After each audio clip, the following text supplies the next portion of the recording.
Clerk, call first bill on calendar.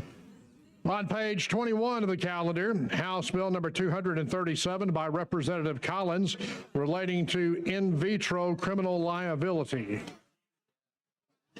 Chairwoman Collins, you're recognized.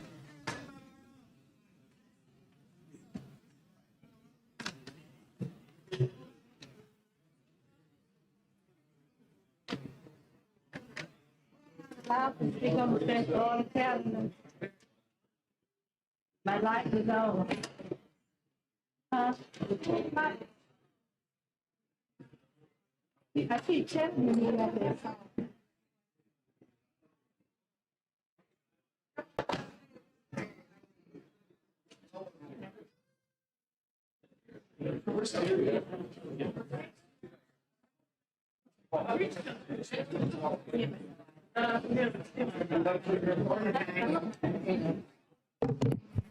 Thank you for the recognition, Mr. Speaker.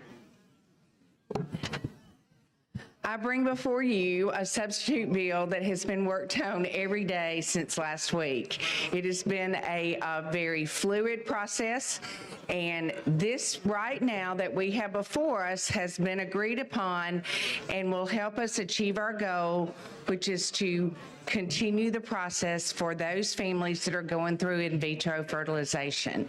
This is an agreed upon bill that will open the clinics and let the process that those women are already in the middle of proceed. I'm going to read the summary and then I'm happy to answer any questions. This bill would provide civil and criminal immunity or death or criminal immunity or death or damage to an embryo to any individual or entity when providing or receiving goods or services related to in vitro fertilization, and this bill would provide for retroactive effect. Happy to answer any questions, but I ask for the passage of the BIR.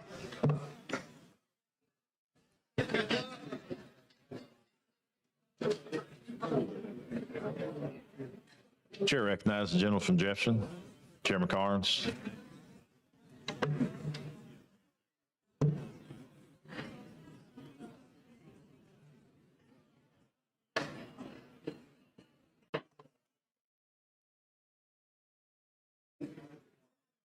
Thank you, Mr. Speaker. Representative Collins. Yes.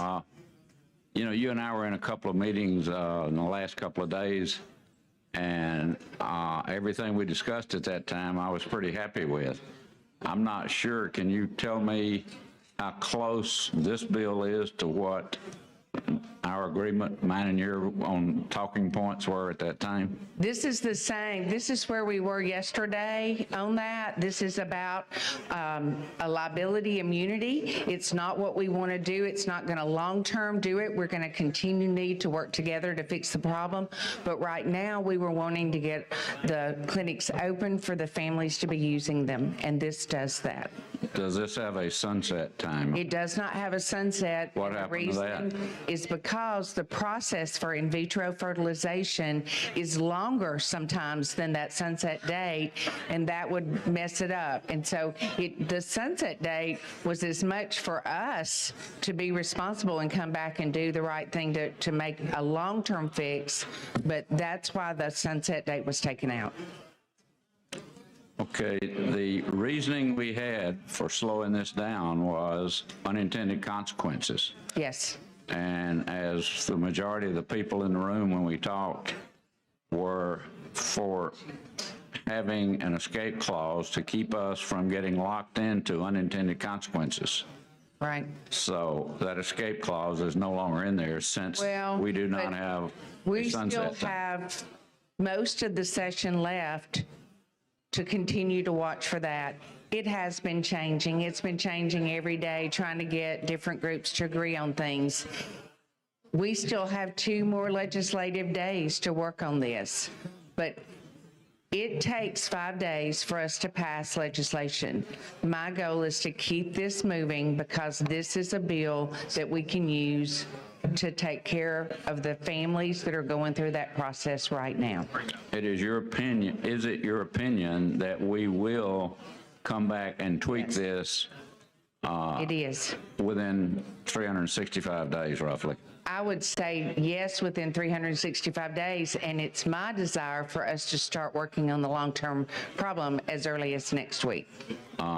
As far as you know, there's still a plan to set up a committee or a commission to study this, is that I correct? think we can set up a committee or a commission, but I would also like us as a body to work together to see where we can go over the next few weeks. Okay, so in your opinion, what we've got before us is the best thing possible, even though it erases the June 1st, 2025 sunset? It does, because we're still in charge of our actions and how we move forward. That date was for us to make a change. This, without having that date, it provides the long-term commitment to those families that they need, because some of these processes are 2-year processes. Does that make sense? Do you see what I'm saying? It does, about that? but another thing is a retroactive basis. You know, we have had several issues where retroactive was put into a statute and then later ruled that it was not constitutional. Right, and our bill actually says too that I'm going to read that section to you because it's short, so it's not that long of a bill. This section is intended to apply retroactively to any act, omission, or course of service which are not subject to litigation on the effective date of this act. So we're not trying to undo something that's already started. We're just trying to protect the same thing with this same immunity of what's already happened as well. So based on, see, I was not in any of these meetings, but based on the meetings that you and I were in together and the general flow of that discussion, are you saying that the intent of that is still 100% in the air to get things done properly and Yes. to come back? Yes, yes. And There are people working on that now. We have several things. I would hope that even as early as next week, we could talk about 2 or 3 different paths that would be a long-term fix. But this is on the 3rd legislative day of a fix that would at least keep the clinics open and the families moving forward. well, I think we all want to keep the clinics open for I sure. think so too. And I think we want to do and fix this problem that probably none of us knew about 2 weeks ago, which I didn't. Exactly. And suddenly it becomes the biggest problem facing the state at the moment.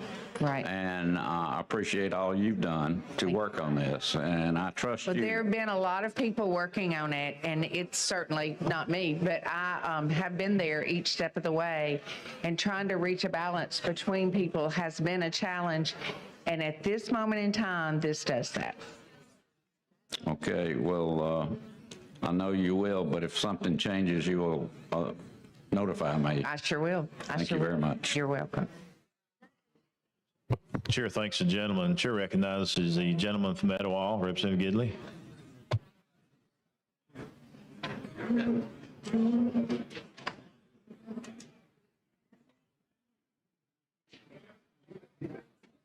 Thank you, Mr. Speaker. I'm now from Etowah. That's where I live. Good. I've always been the gentleman from Calhoun, but anyhow. Representative Collins, again, I know your stand. I know your stand on life. And as I come here today, I knew I could not come to this floor today, not because I'm against anything, because I'm in favor of things. That's why I'm here. Alabama is probably one of the most pro-life states in the nation. We can't allow anything to interfere with our pro-life stand and the fact that life begins at conception. I think that's not only a moral principle, that's a biblical principle as well that we stood by. This is one of my major concerns. I do have a question. I understand there's some facilities that are not operating, and that's the purpose of this bill, to get them operating, but I also understand there are some that are operating. They're not discarding any embryos, but they're operating. Why are some facilities not, but some others are? Do you have an answer to that? The concern about the immunity and the liability issue. Okay. This was the balance that would address that, and that's why I'm working to do that right now. We will still need to continue to work on the issue, but this, as of right now, is the one that opens the facility. Well, you know, I've expressed to you that I'm very concerned about us removing the sunset. My concern with that is because human nature sometimes takes over. And as my gentleman, Carnes, said just a moment ago, 2 weeks ago, none of us realized we were going to have this issue. You know, what we see often is that really good resolutions only come from difficult issues. I think that none of us really wanted to deal with this. But yet, I think also we've been enlightened to some things in these last few days that maybe some of us didn't know about. I knew there was in vitro fertilization. I knew that procedure took place. But some of the things that happened there, I had no idea. Now, and I still am not an expert. It would be remiss to stand here and say that I am. But I do have more understanding of some things. I did some research last night. One of my main concerns is, of course, the embryos that are unused. I am extremely compassionate with those who have a child or are trying to have a child.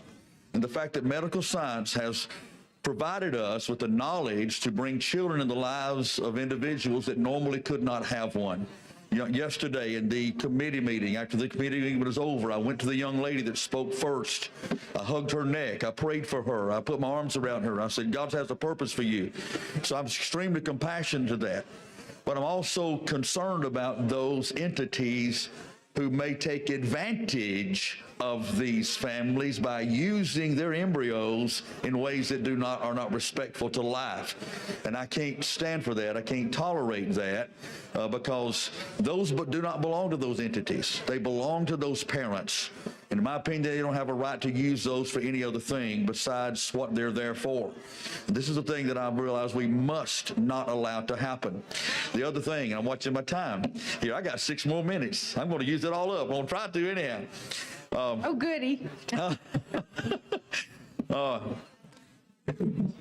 Representative Collins, you and I have had conversations apart from this well here. Yes. That we cannot allow this. We're almost doing a knee-jerk reaction here because of the urgency of what we have to do. That is extremely dangerous because we make decisions. I'm a full believer in the fact that there are those out there that would like to capitalize on this to move us away from our pro-life stance. This concerns me deeply, and in my opinion, can never happen. So I intend to do all I can, and I know you will too. You stated it, and I trust you, and I believe what you say, that we'll hold our feet to the fire. I appreciate what you said to Representative Carnes. Yes. That this would start next week. I've expressed my opinion to you that I would love to be a part of that, and I think there's a good reason why I would be a good person, because I believe in the issues, I believe in life, but I also am full of compassion. This morning, I talked about the fact that we must have compassion. That's how we emulate one of the characters of Christ. Right. I'm compassionate with these families. I've had conversations with people about IVF in the last few days and few hours that I never would have had before. Now, again, I'm not pleased with taking out the sunset. You explained to me why that is. And the why. You explained to me why that is. I still feel like it's a little bit of some of these maybe kind of holding us hostage just a little bit, okay? I really believe that.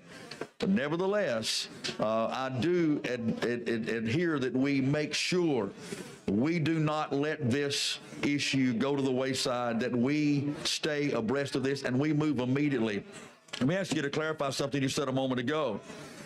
Is that you said it takes a bill 5 days and that we can even still work on this bill beyond this floor. Would you explain that to me very quickly? I sure will. A bill has to have 3 readings in each house, the Senate and the House of Representatives. Today is the 3rd reading. It was filed Tuesday, went through committee Wednesday for a 2nd reading. This would be the 3rd reading. If it's passed, it will get a 1st reading in the Senate, and if they pass one today, it will get a 1st reading in the House because they'll swap. And then Tuesday could be a 2nd reading. They could go through committee. Okay. they could continue to work to make sure we've got it where we want it. Okay. We're in charge of that. We will be voting, and then on a Wednesday, we could pass the final Right. bill that would be the law once it's signed. Okay, I do know that Senator Stutz has a bill, Senate Bill 160, I believe it is, that words it just a little bit differently, and you know, makes it a little stronger as far as what some of these can do. I also would love to see us put in this bill, if we pass this, I would love to see us add a phrase in there that would say these could only be used for reproductive, not for research purposes, okay? Is that something we could look at doing as we go down the road, Senator Collins? I mean, I think Representative that Collins? that would be very much a part of what we would look at as we look at a future thing that is a long-term resolution. But I think this language about immunity and limiting some of the liability and making sure that we're protecting not only providers, but receivers, families, that's what this bill has tried to accomplish up to this point. Okay. Well, I'm ready to work on this. I'm ready to do whatever I can to do. I'd love for And us we will still I'd love for us to have a bill before we end this session. I would. Let me ask another question. I got 2 more minutes here. The moment we pass a comprehensive bill that deals with this, and I think also is extremely important that we have some regulations on these facilities. And if they choose to move away from doing these procedures, that's on them. That's not on us, because life must be protected. And what we've done here, we've opened the door here about when life begins. I did a little research last night on this, and the minute that those embryo is taken and that sperm is implanted there, that embryo begins to grow. Okay, and it grows for a number of days till it creates a thing that's almost like the placenta. Then it's implanted in the woman's uterus. That embryo wouldn't grow if it wasn't alive. Okay, it is a life. It is growing. And this is what is extremely important to me, and I think it's important to many members in this House to understand that once that is fertilized and it begins to grow, even though it may not be in the woman's uterus, it's alive. It's taking on a life. It's growing. It's living. It's a living being. It just needs to be implanted so it can continue to grow. I think that is extremely important. We must address that before anybody jumps on this idea that, well, if this is not alive, then the one in here is not alive either, okay? That's where I think many people would like to take this, and that's where I know we must be careful not to let that go. Representative Collins, thank you. Thank you for your time. Thank you.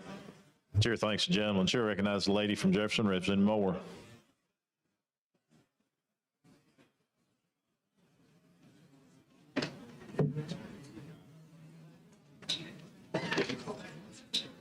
Thank you, Mr. Speaker. Representative, will you yield? Representative, Yes, sir. Yes, ma'am. I apologize. I used up a few of my seconds. I am listening now. I know you are. Thank you so very much.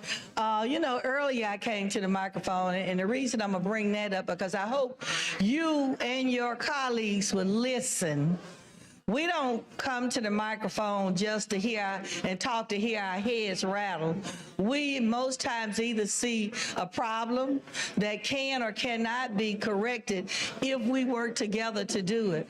I think with this bill that you have here, I don't know that it solves the problem.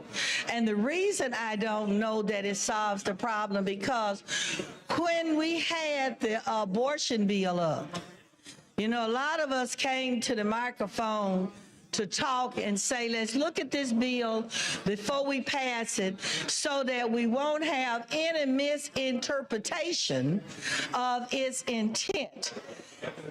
The ruling by Supreme Court Justice Parker is a misinterpretation of what the intent was of the Alabama abortion bill. Or the Constitution. No, I'm saying he missed, and the reason I'm saying abortion, because I'm going back to some research I've been doing this weekend as to whether Supreme Court Justice Parker made a mistake or was he working within the guidelines of where he thought truth was. Because when you look at it, I know he's a Christian person.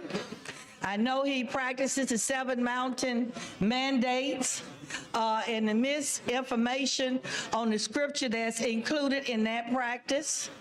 But you know, if you go back to when God created man in his own image, it was just an image until he blew breath in it. That's the same thing that happens with an embryo.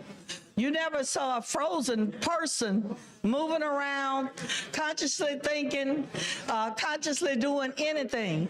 An embryo, until you give it life, is just that.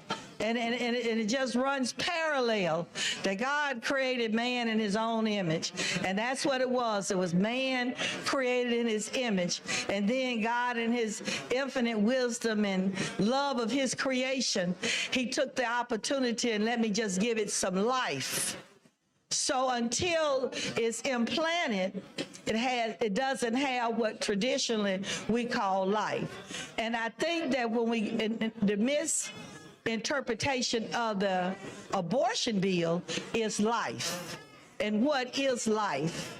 And I think that when Judge Parker looked at the lawsuit that he was facing concerning an embryo, well, is an embryo really life? The abortion bill talks about when life begins. That's the same concept. If and when does an embryo becomes life? And I think when you're looking at all of those, looking at the scientific, which I don't think he looked at, but when you're looking at the spiritual aspect of it, the humanistic aspect, without including the scientific aspect, it is easy to misinterpret what is life and when does life begin. And I think that that's the problem. That's why I'm not sure that this bill alone will address our issue.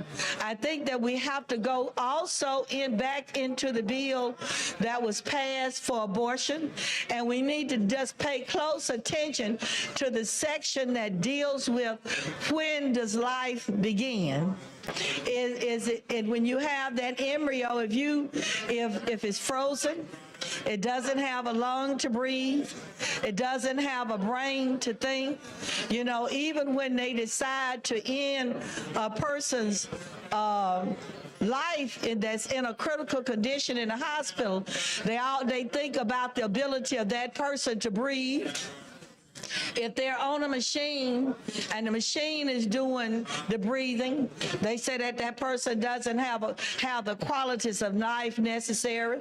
Or if their brain is still functioning, then the person has life. But if the brain is no longer functioning, then the person doesn't have life. Think about that with an embryo.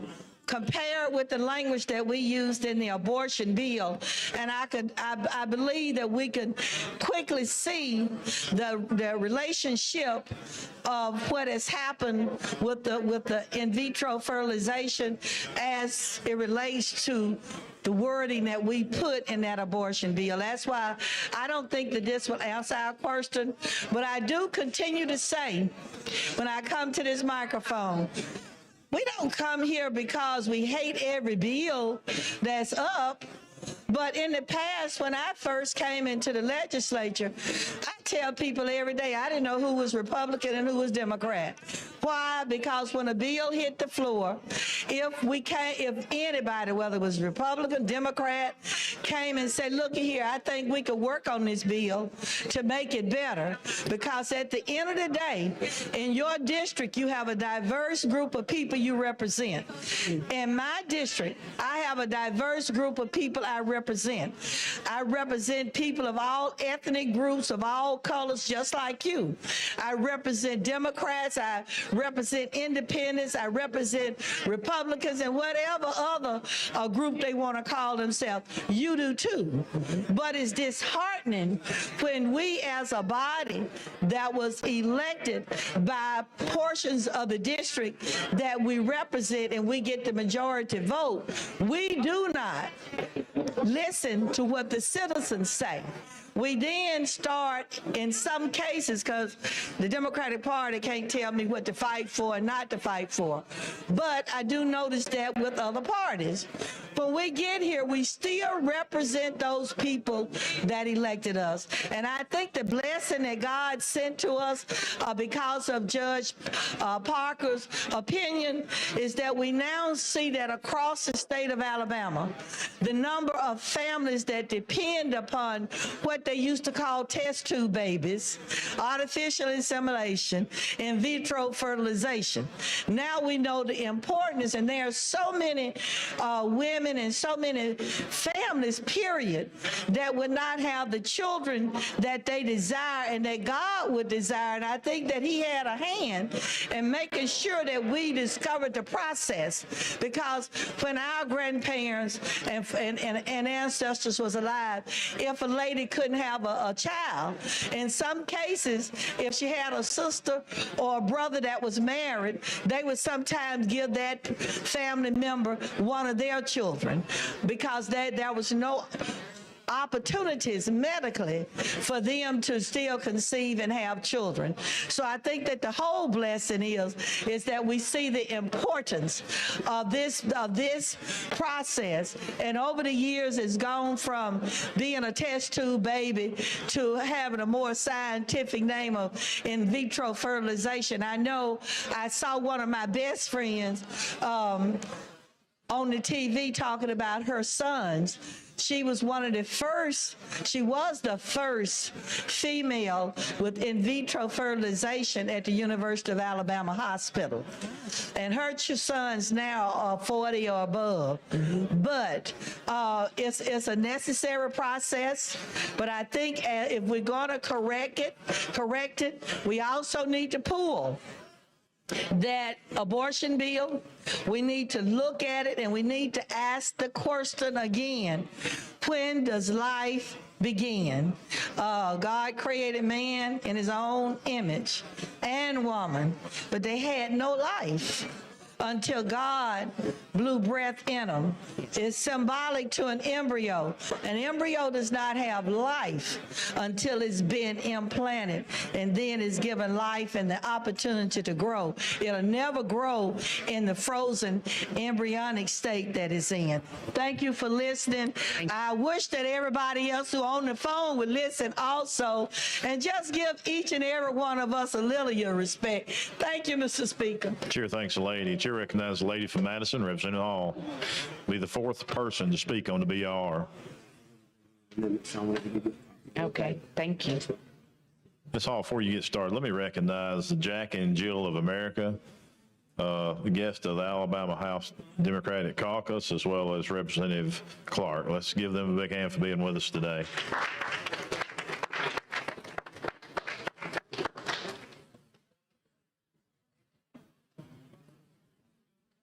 Here they are over here. Let's give them, yeah.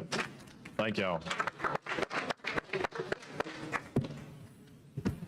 Thank you, Mr. Speaker. With the lady yield. Yes, ma'am. First, I want to say thank you for the work that you've done, but also challenge you as we move forward. I noticed in some of the comments that have been made earlier, there was still some trepidations and concerns relative to exactly what we're doing with this bill. I would say that at this point, you would say, I think I heard you say this is a temporary fix, or maybe I implanted that. No, I believe that we still need to address it, but we also want the clinics to be open, and that to me was what this is trying to accomplish. And so I also heard someone talk about there were clinics that are here in Alabama that are still open, and then there are some that are not open. So help me to understand, what is the difference? How is it that some clinics can be open and others are closed? I can't explain the why that they've made a business decision for that. What I can say is that I know that we knew one was closed last week, one closed Friday. We expected others to close this week, and my thought, or my assumption, which may be in wrong, is that we are moving so quickly to try to address this issue to keep them all open, and maybe they respected that process.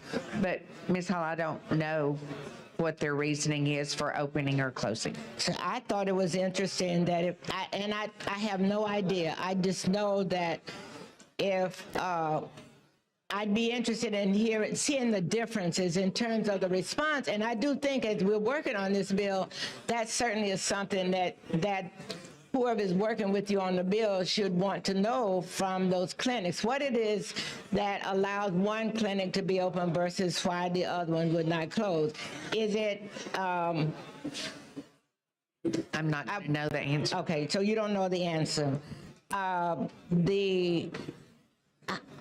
In terms of this bill, it has no sunset, as you said, which I think is good. But there are parts that are still missing, major parts that are missing as it relates to, it does not prevent someone else bringing a lawsuit or anything at this particular time. It's set out to give immunity for right now. And what does that mean to when the it says? Provider, but still protecting the families that are using and receiving the services too. And so when you say it is giving immunity, what do you mean? That at this point in time, until we get a longer term fix, that they would have immunity, just like it says, from criminal or civil, an action, a suit, a criminal prosecution for the damage or death of embryos shall be brought or maintained against an individual entity when provider or receiving goods and services related to in vitro fertilization.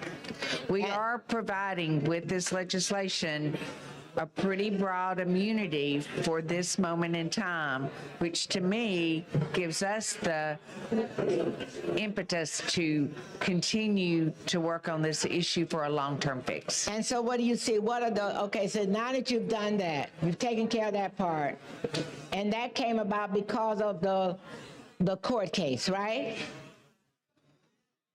Yes. And what It came apart because of the ruling by the Supreme Court. Right, but the court case. And that ruling, the court case did what was it that the courts did that caused us to be where we are today? They were worried about the where the life was at that, what the law said about the life of that embryo. What the law said about the life of that embryo. About the embryo. All right. And because that ruling because the ruling was made, then we had some clinics that thought that is impacting them in a negative way, and they said we close, and then there are others that did not. No, I think they all felt like it affected them in a negative way. I think we heard from all of them that they felt threatened by that ruling, and that's why we started working right away to find something that could be agreed upon. All right, so in light of what has happened up to this point, and we're at this bill, what are some of the other changes or the other that you see as we move forward? I can't guess that. I can tell you that we've looked at some language that Louisiana used.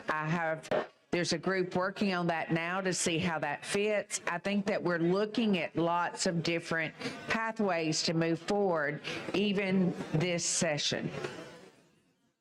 So if we're looking at so Louisiana, I don't know what they did. Was that based on a court ruling as well? No, they've had theirs since I think the 80s, so. The process for in vitro fertilization? Well, we've all had that for a long time. Yeah. I think Ms. Moore even mentioned someone had a 40-year-old child. Sure. So that has been, but their law has been on the books since then, and I don't know exactly what it says. That's why we need to continue to study to make sure we've looked at all the issues and what is the best pathway for our state as we move forward. But these families are in the middle of a process, some of them literally in the middle of a process where they're getting their bodies ready for that, and when it pauses or they postpone services and women are right in the middle of that process, that's what created the desire for us to move as quickly as we could to get those clinics back open. Oh, I had the opportunity yesterday to meet several families and to talk with them, and it is refreshing to have people when there are issues that they can bring them to the legislature and we get immediate response, and also can respond to the concerns. I also said that, and I appreciate that, because I know when you can put a face with an issue, Yes. and speak to an individual, Yes. and have that individual to share his or her story.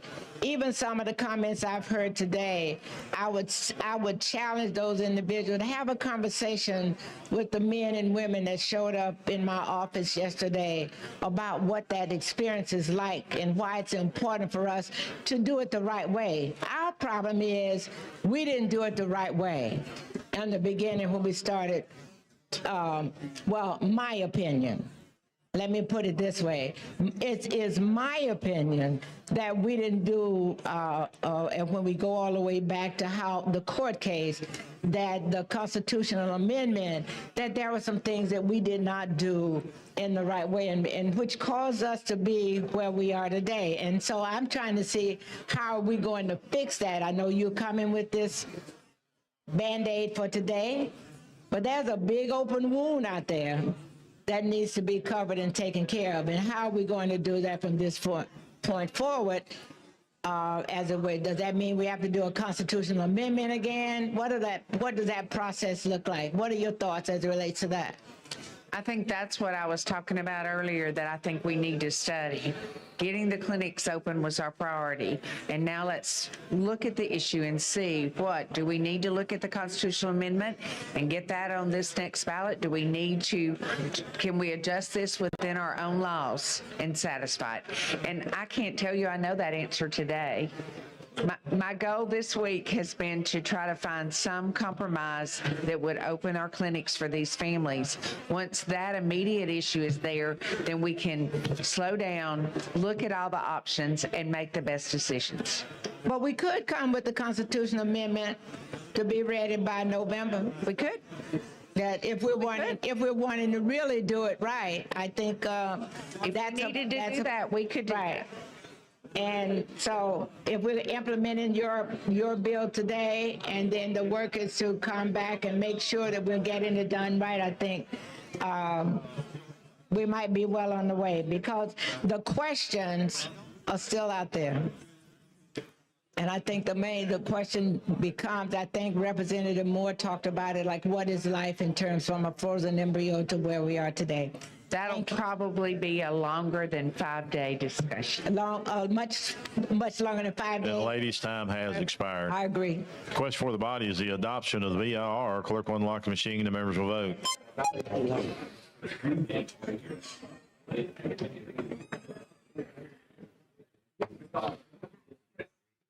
Clerk will lock the machine, record the votes.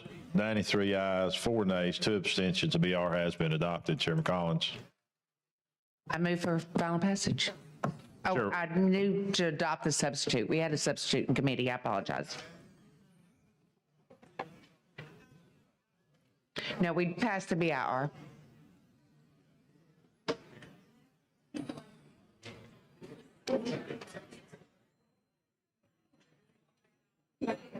Okay, members, we are on the substitute. If you're not wanting to talk on the sub, if you would cut your light off, and if you want to talk on the bill, well, I'll call you up on the bill.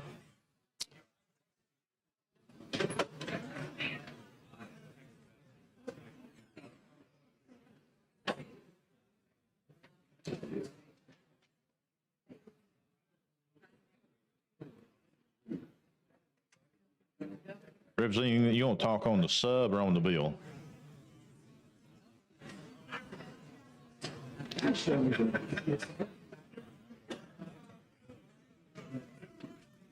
Chair recognizes the gentleman from Tuscaloosa, Representative England.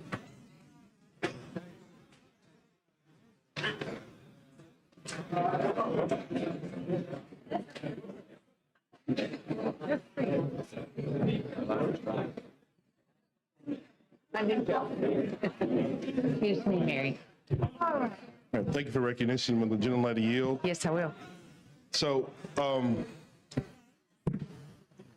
recognize this is a huge deal. Like, this is a big deal. And I've been kind of wrestling with the law and the actual moral implications of what we're doing. Me too.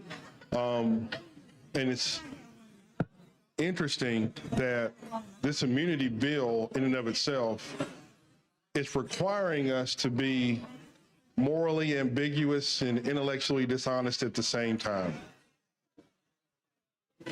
And I get there's a big issue with the pausing of the clinics operating and all that kind of stuff, and the immunity allegedly brings forth some belief that they may not be sued if they operate, or if they are, it will shield them from being sued. And like, we're kind of trying to go back in time and give them immunity that didn't exist when this whole thing happened. Which, you know, what's interesting is the country has been telling us that the decision was wrong, that the logic was faulty, misapplied the law. But instead of fixing the law, we're protecting the decision. So it's almost like we're telling the country now that our judges were actually right. And not only were they right, but the definition that they put in there for wrongful death actually does, in fact, apply to embryos. So in Alabama, for all intents and purposes, life begins at conception, and according to our Constitution, those embryos have a right to life. Wouldn't you agree to that? Yes or no? I've not looked at the Constitution this week. I looked at it briefly one day.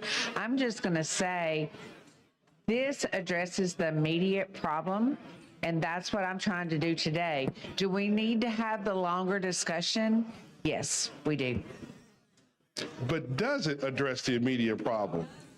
Because it seems like there's this movie that I watch a lot, and I can't remember the name of it, but one of the lines in it is, hope is not a plan.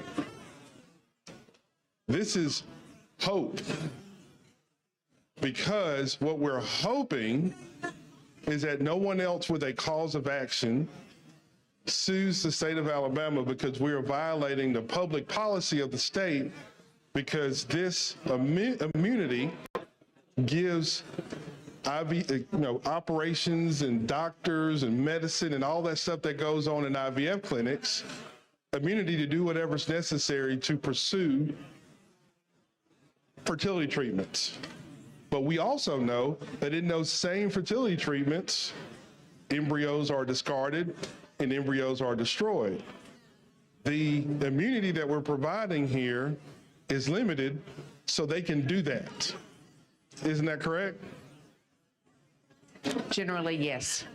Yes. So if in fact we have a constitutional amendment that requires us to adopt public policy that these embryos have a right to life, can we pass a law that authorizes life to be taken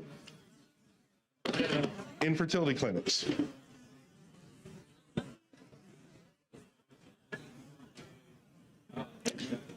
I don't believe within these 5 legislative days that we're trying to open these clinics that we can come to a decision as a body that we all agree upon on those issues. I'm not saying that we don't need to do that right away, but I am saying that this solution is for opening the clinics right away, and that's what we're trying to do. All for that. I am all for that. I am. Good to hear. I am all for that because I think I want the clinics to open. However, as I said from the very beginning, You would like us to address the issue as well? oh yeah, because I would like us to do that. there are far-reaching implications of personhood Because, just gonna be honest, if those are in fact children, unborn children, there is an argument there that the state would have to take custody of those embryos in the event that the person stops paying for the service, in the event that that person who's getting the service dies. And I'm not sure if you're prepared to create the Alabama Department of Cryogenics. But that's an issue. And our temporary solution here is akin to turning a water hose on a burning tree in a forest that's on fire. And imagine the amount of spiritual warfare that is being captured in a paragraph on a piece of paper here that we're claiming is immunity. But with me, and just a general philosophical question, when you turn and you protect this particular relationship, doctor-patient relationship with immunity, you are implying that it is somehow more important than a doctor who's dealing with a patient who's at the hospital with a embryo that's implanted in a fallopian tube that cannot be born. It can kill the mother. It's the same situation, but that particular doctor-patient relationship is not immune. Well, in our law, the life of the mother is an exception. Yeah, but again, we're determining at what stage does that embryo become. In this bill, we're just trying to provide immunity. No, in this, actually, no, in this bill, as I said at the very beginning, you're requiring us all in here to be intellectually dishonest and morally ambiguous. That's not how I feel. But it is. You're capturing immunity for a relationship on paper, so you can only attempt to address one small problem when there is a massive elephant in this room. Correct. So we're not offering the people a solution. We're offering them a remedy. We're offering a solution for today that gives us time to look at what that long-term remedy would be. And you know what though? And this is just a general conversation about what we do in government. Like when we address crisis situations in the way that we're doing, the solution often costs more and it doesn't work. And again, what we're asking the public to do with this bill is just go along with us. Because, you know, when the AG comes out and says, I'm not going to prosecute, that's not what we're worried about.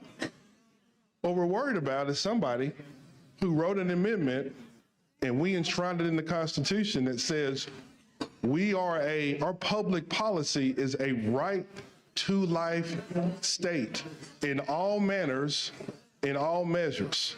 That includes rape, that includes incest, and it also includes IVF.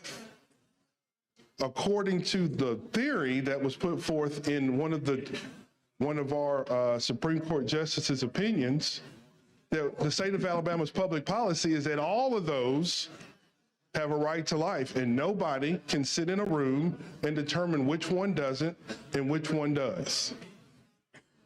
And what this immunity does, it allows us to pretend that we're addressing the question. And we're not. We're just not. Because when we leave here today and those clinics open up, there are going to be some things that happen in there that I know a large number of people in this room object to. But we're going to say it's immunity.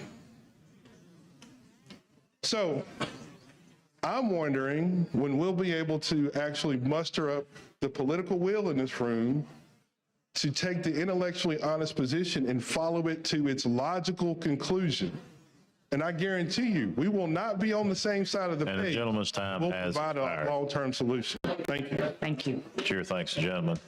Question for the body is adoption of the committee sub. Clerk will unlock the machine and the members will vote.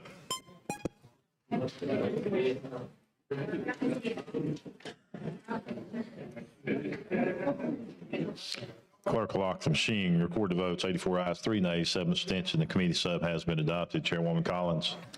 I'd ask for final passage. Chair recognizes the gentleman from Madison, Representative Rigsby.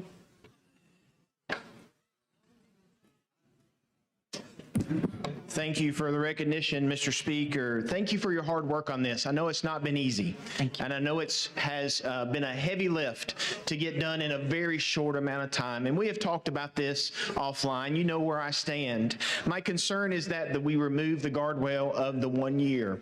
I understand that the issue is it takes longer for the IVF process to happen. Now, I have to admit, before 2 weeks ago, I did not know much about IVF. I feel like I'm having to become an IVF expert at this point. The problem with that is being a healthcare provider, I probably understand more than I want to. And there's been things that I've uncovered in this process that I have an issue with. I do concede there has to be a time where we allow that process to happen. And we are saying that we are going to continue this conversation. I implore us, through whatever means necessary, we have to be brave enough to have those conversations. I don't stand here before this body and say I have the answers, because I don't. But we have to be brave enough to have that conversation. If we believe life begins at conception or fertilization, the first step of that process, and we are going to use medical technology, and we're going to use the processes that we know in biology and the human reproductive system, and man is going to insert themselves into that process, I believe we have a moral and ethical obligation to see that process through. That life has the right to a chance at life. There are other states who've addressed this. There's other countries that address this.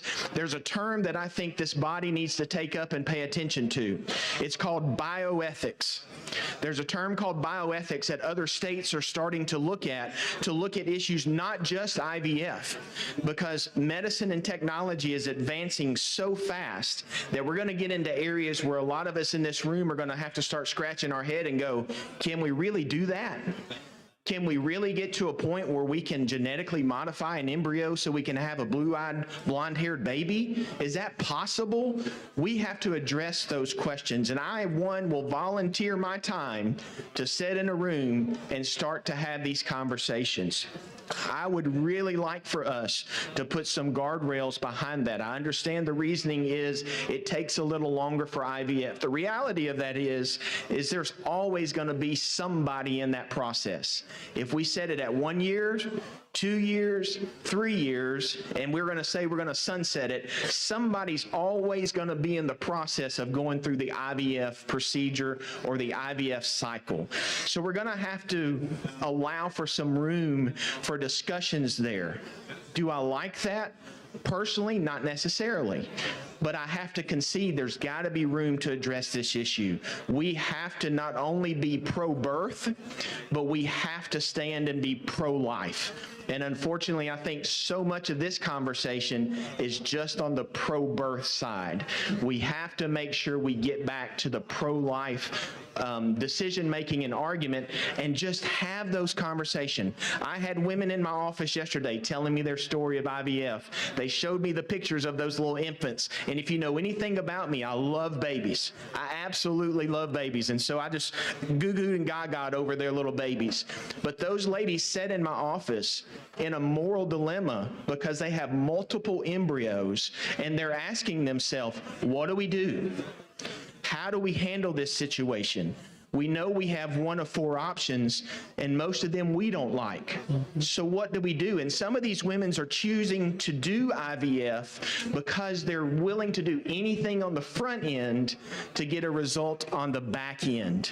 We just have to be willing to have that conversation and work through this. I believe that we can. It's not going to be easy, and there's going to be some tough decisions to head and some tough conversations.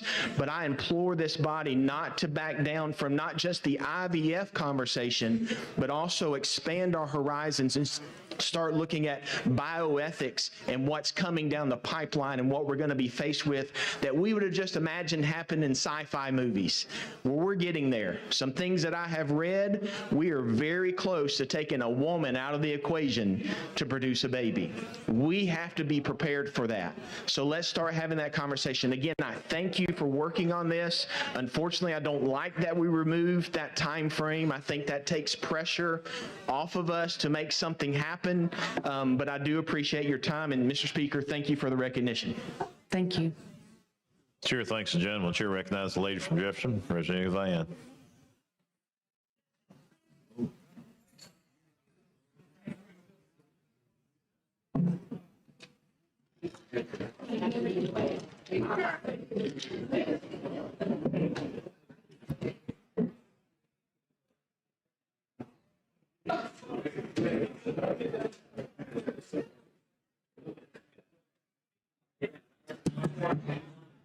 Thank you for the recognition. Listen, when I came here in 2010, that's been almost 14 years ago, I noticed a trend here in the State House. And every bill we had for a period of years was giving someone immunity in this state. I'm not in favor of giving a doctor immunity for anything. One of these women could die just trying to figure out a pathway to give life. And what we're gonna pass right now is a pathway for a doctor to commit an act, and as we term it, and I'm assuming as long as he's exercising best practice. That's a dangerous term in the medical field, best practices. That means that's a very, very, very low bar that we're setting here today.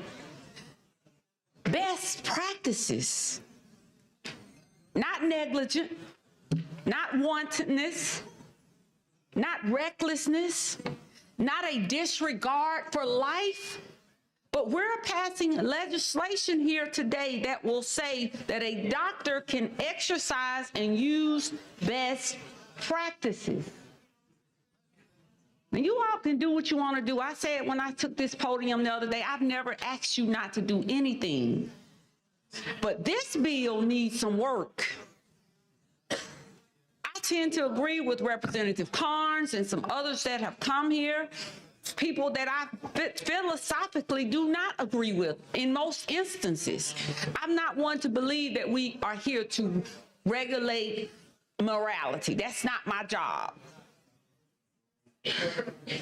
But I do have a problem with us giving anyone in the medical practice that we are not affording this type of immunity to no other doctor in the state of Alabama except for one that is in this particular practice. There's something wrong with that. There's something seriously wrong with this piece of legislation. Sometimes the urgency of now can cause you to lose your life. We've taken off the sunset, and now we've created a scenario for these mothers that, okay, they will now be able to go in and get these practices, but what we're not telling them realistically is that doctor can harm them in some kind of way. For those that are not sterile, they could become sterile. Because not everybody goes in there, just some people may not be able to have a baby for different reasons. But I've seen mothers who were still able to have a baby that went through in vitro fertilization and eventually was able to give birth naturally. I've seen that. So you are now saying that that mother who may have had to have an IVF procedure, the doctor has committed some act using a best practice and he's immune from prosecution. That's not right. And I don't care who it is.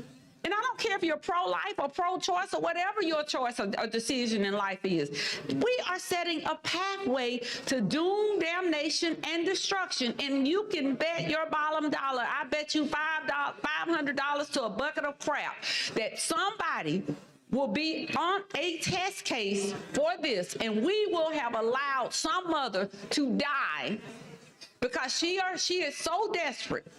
IVF is a last resort for women who have not been able to conceive, who have had some type of cervical issue or cancer, different mad things. And they use this as a last resort of hope. But what this bill is possibly going to set up is a death sentence. We've tried to protect that patient and that mother that you're concerned about. We've tried. Because we've added that those providing the services or those receiving. Now, I don't know if Mike Jones is sending you these notes. At the end of the day, we have a standard. I'm talking about the standard. And in the practice of law, there are certain elements that have to be met when someone commits an act of negligence. And it's typically known, very basic, as a reasonable man standard. This doesn't even fall within the reasonable man standard. What would an ordinary person under the same and similar circumstances would have done? Well, some doctor may not have used that particular practice or procedure. And when, at the end of the day, we are setting, this is a very dangerous bar. This is a very, very piece of scary legislation. And it's a quick fix for a debacle or a ruse or whatever you want to call it, that the Supreme Court here, whom after I've seen some of these commercials that are running, I have no respect for it. I don't care who knows it.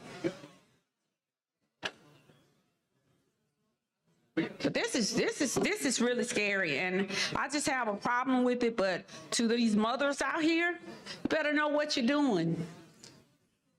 When you go in and see Dr. X, and he now has in his mind, I can do whatever I want to do.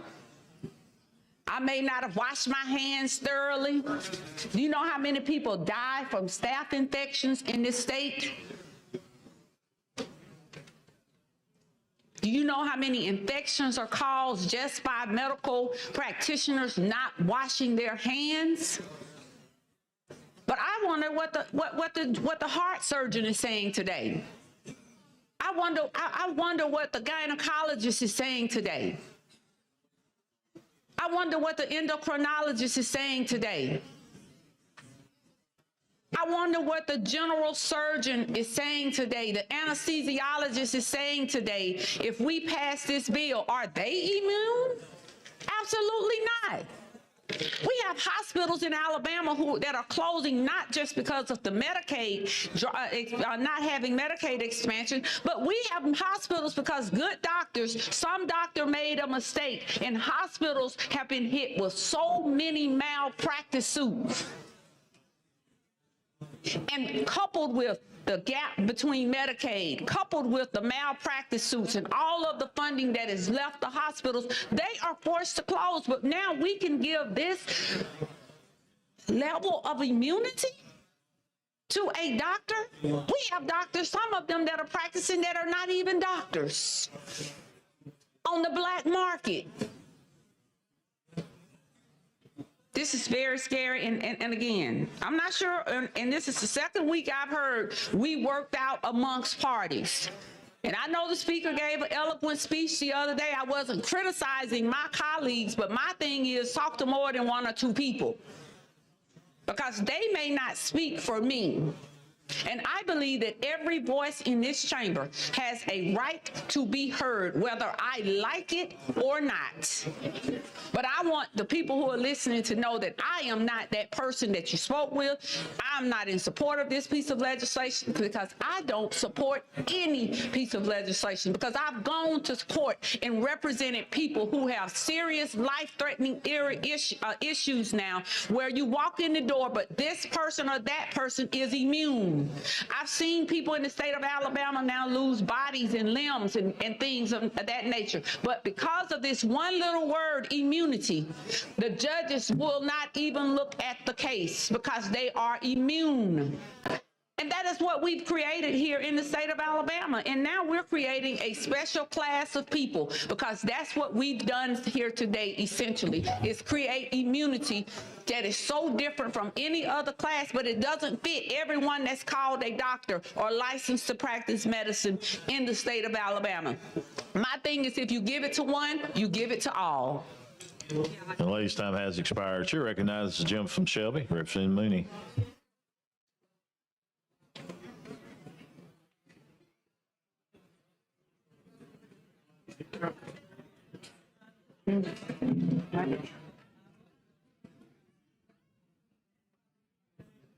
Save you if I have to. I promise. Thank you. Thank you, Mr. Speaker. Oh, thank you, Christy. Representative Collins, Yes, thank sir. you for all the hard work you do so many times in relation to life-related things. I know you're well aware. I mean, we work so closely with you, Rich Wingo and I, to go through the process of getting the Human Life Protection Act. And I know we discussed our individual thoughts and things about it. We weren't always exactly the same, but we came up with what we believed would work. And I'm not rising in any way to be objectionable. This is a very difficult, heart-rending type of thing to be dealing with. I believe we are dealing with a problem that has been created without a cause. I think it's an issue that has, some people will get up and say, well, your bill's looking for a reason or whatever. I don't know that we had a reason for all of this. However, we're here, we're in this process. I voted no on the first BIR because I objected to the concept in that bill, or that, you know, just literally applied retroactively totally and did not have a few other words in it. I voted differently on the BIR on this because I felt it was an improvement over what was there. I listened to Representative Rigsby, and I am hopeful that he can hear what I'm saying now, because his heartfelt comments are shared by me in relation to opening a door to problems in bioethics that we face. I have a son who is a doctor, a cardiologist. That always weighs heavily on me as I look at things like the process when we pass an ability for medical personnel to say they could not do certain things. We pass a bill to protect them on a faith basis of what their beliefs were. I've got to vote for life. This has been a very difficult decision to come through.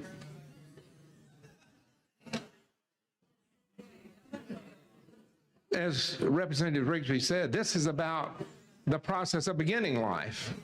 And there's a whole lot more that's got to go on to protect life.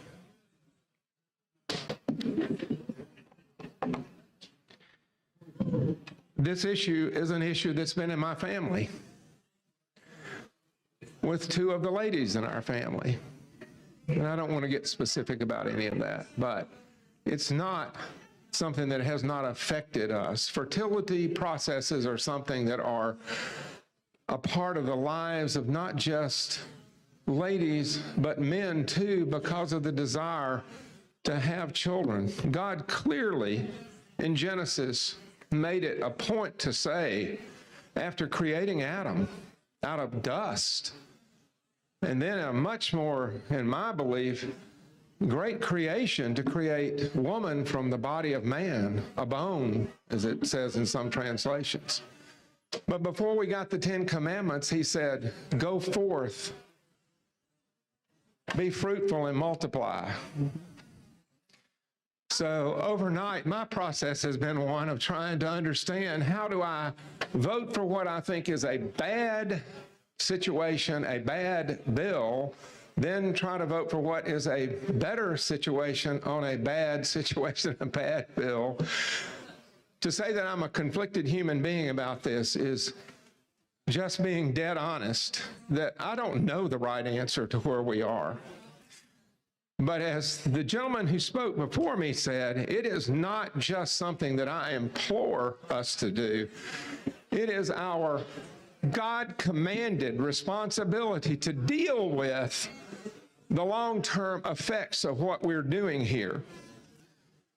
I still don't know how I vote in the end of this thing because I'm still grappling with it. But you have, with the work that's been done by people in this process, come up with something that helped me, because you define this idea of liability and the discussion on it.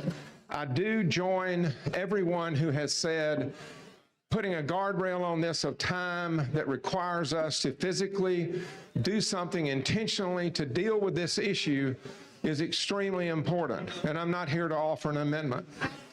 I'm here sharing my heart.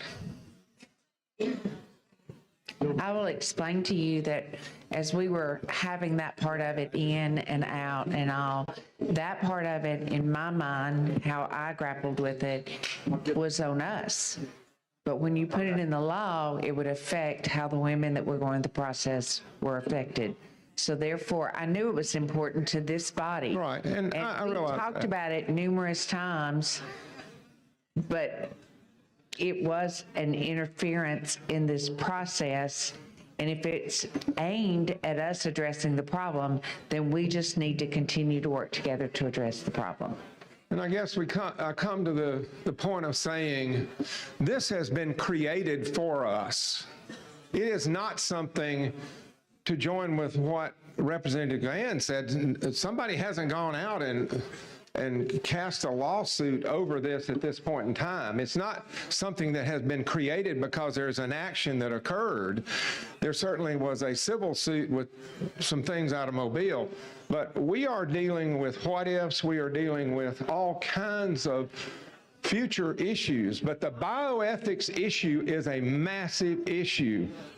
God creates, not man. That's my heartfelt belief, that we have got to put governing regulations on us that require us to do what our responsibility is. I hate the fact that we have been put in a position to have to deal with something where there wasn't a problem. Things were working fine, and we've had situations with institutions, with business, with whatever it is that's out there that's caused this to happen, that is pushing us in this way. I'm expressing a fear of the future in relation to the very thing that we worked so hard on to make and put into the Constitution of our state, as well as the legislation we passed about the Human Life Protection Act, that we could be tampering with things that long-term are going to be bad for us. I'm just sharing what I hope and pray everyone in this body is gripped by, that this is not a flippant decision. This is not a time for us to be voting this way or that way because this group says to do this, or that group says to do this, or this business says to do that, or this lobbyist or whatever. In fact, I even saw an old friend who's a lobbyist yesterday in the hall, and I said, I sure am glad to see you. He said, why are you glad to see me? I said, because you're not asking me for anything. We've got to search our own hearts about what's going on and what is right in this issue. I will have friends in this body that I trust and I believe in and that I care for and that I long-term support who they are and what they do and what they're about, who may vote differently than I vote. But it's not going to change the love I have for them or the love I have for you, the experiences we've had in life, but this is a massive issue. It is not a simple vote that we're taking today. We are dealing with the creation of a human being in the process of an embryo and what happens with it. And long term, the commitment that I've had in my life to Lifeline, past Save a Life, but to Lifeline, to care for these children who come in a situation where a mother gives a baby up for adoption, things like that. But now we're looking at it from a different standpoint. What is going to happen in relation to the embryos and what's being done? We need a guardrail on this bill of time to force us to do what needs to be done. I thank you, and I apologize for being emotional. This is an issue that grips my heart tremendously, and it'll probably bother me for a long, long time. Thank you, Terry. I'm sorry. Thank you, Representative Collins. I appreciate your hard work. And body, I hope that everyone will just simply understand how important this long-term issue is. Chair thanks the gentleman. Chair recognizes the gentleman from St. Clair, Chairman Hill. While he's making his way down here, I'd like to recognize in the gallery Holy Spirit from Montgomery.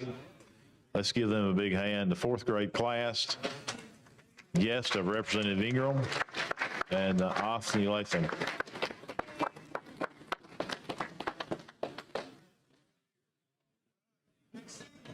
I'm for you. You ready, Mr. Speaker? Ms. Collins? Yes. I'm not down here to discuss the ideological implications of this, the theological, the potentially hypothetical. We've got a situation where people who want to have children are not being allowed to do so. And we have an opportunity to correct that at this time. Now, as you have said, and I agree, this should not be the end of the discussion. This should be the first step on the road. And I want you to know, and Mr. Speaker, I am absolutely willing to get on that committee, and I am willing to work with you because I think we need to come up with a solution, and it's not necessarily going to be one everybody likes, but it's one that we need. But to not allow people who want to bring children into this world to do so is a bad mistake. Thanks, Terry. Thank you. Chair recognizes the lady from Mobile, Representative Drummond.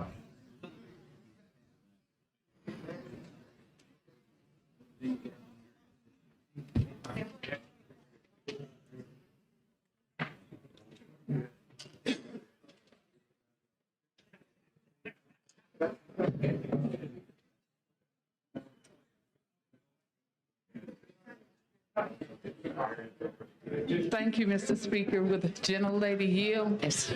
I have sat there so very quietly, and I know what you're trying to do, and I actually admire what you're trying to do because you've been put in a very untenable position. Because when the Supreme Court did the ruling, I had so many folks, because I know a lot of folks that have gone through this, the emotional roller coaster, and in my opinion, they gave you a bunch of manure and you're just trying to step around it and in it. But you know, I was sitting there as I listened to all of the debate. One thing that came to my mind, and I had somebody who texted me who's actually going through it right now, who's a cancer survivor, who's terribly emotional about this process. And they said, ask her what is IVF services. And I thought that was such a good question because IVF is such a personal, it's very, very personal. And as I hear all these men, you know how I feel about men talking about my body.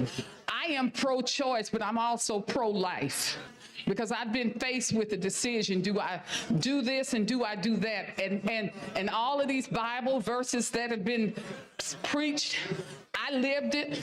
I did what God wanted me to do, but that was my choice.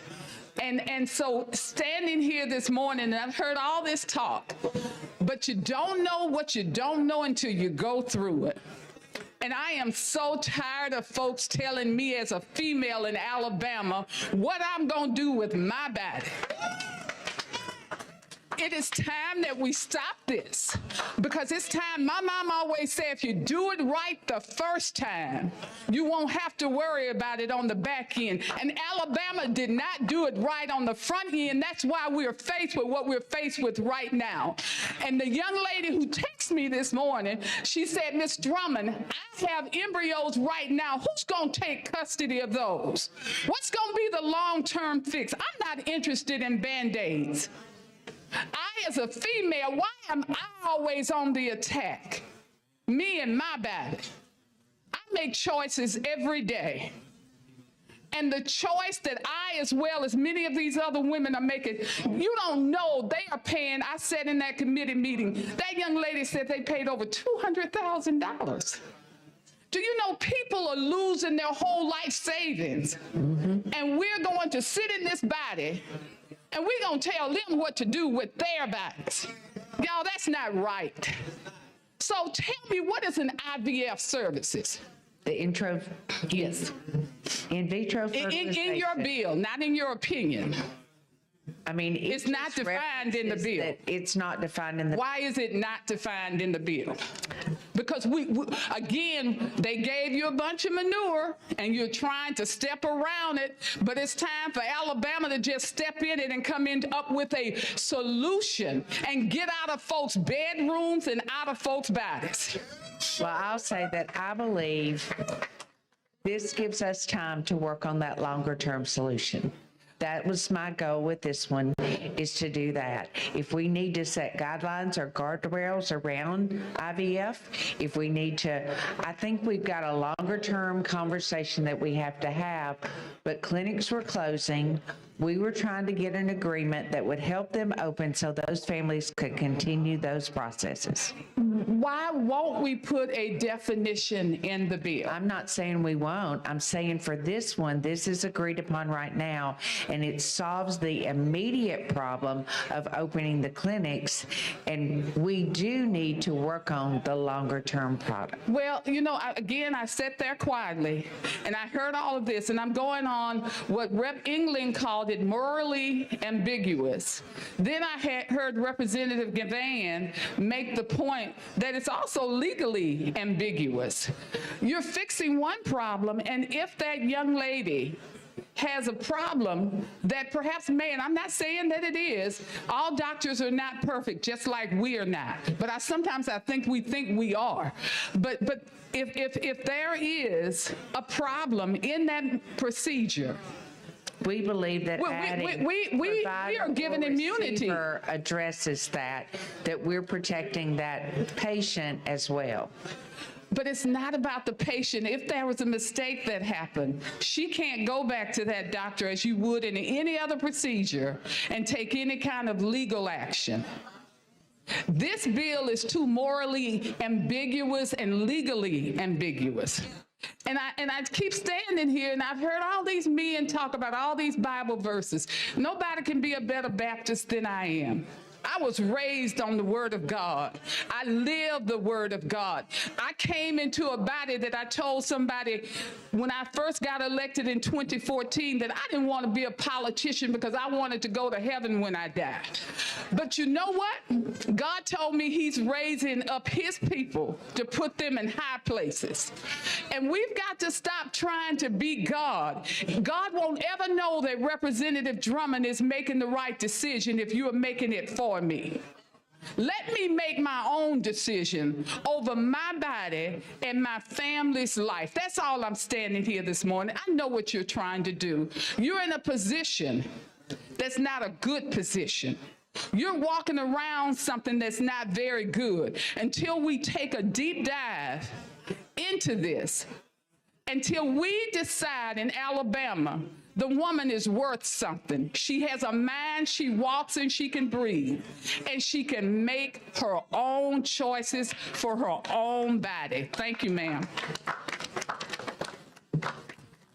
Chair thanks the lady. Chair recognizes the lady from Macon, Representative Warren.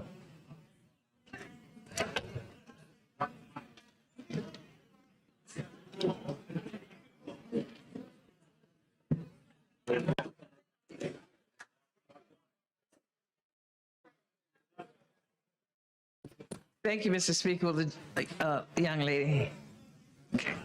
Again, I understand what you're doing.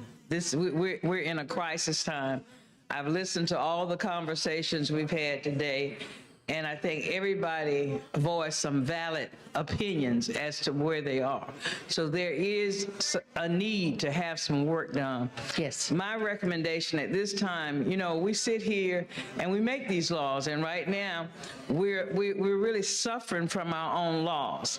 Many instances we do things from partisan, personal references.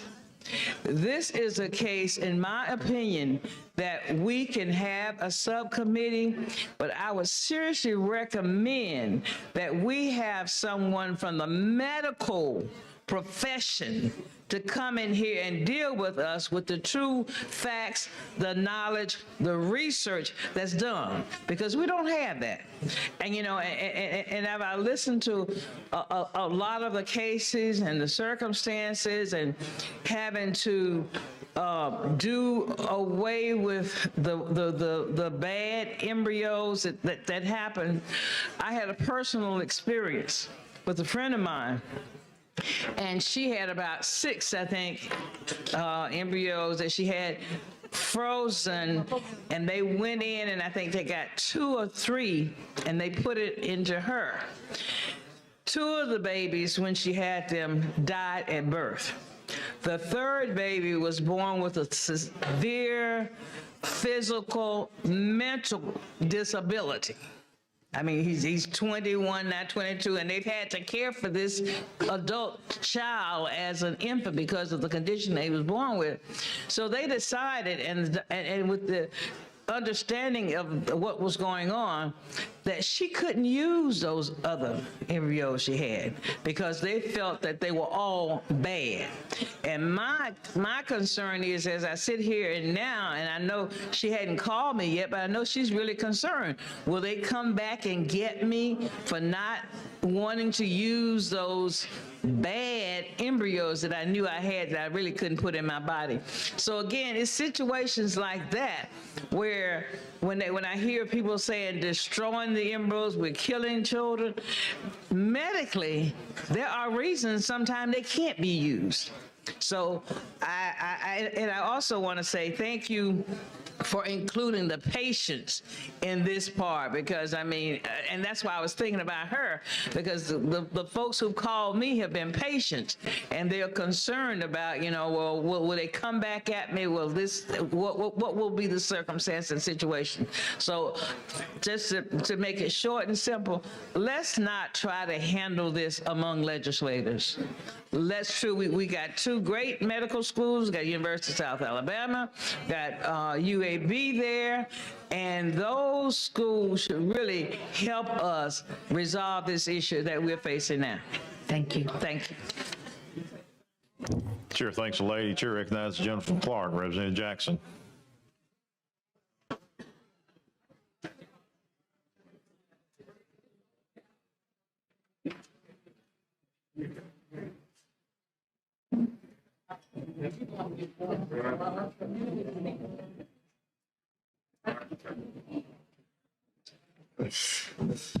Thank you, Mr. Speaker. Well, let me know so long, I forgot it was even on.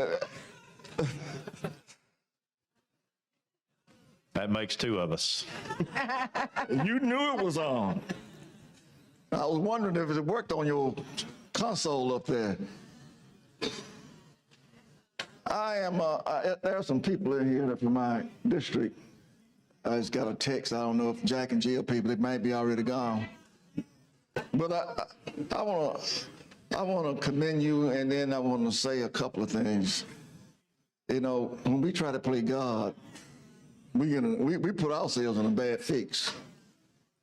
And there's a lot of people in here want to play God, want to control other folks. God is not a controlling God.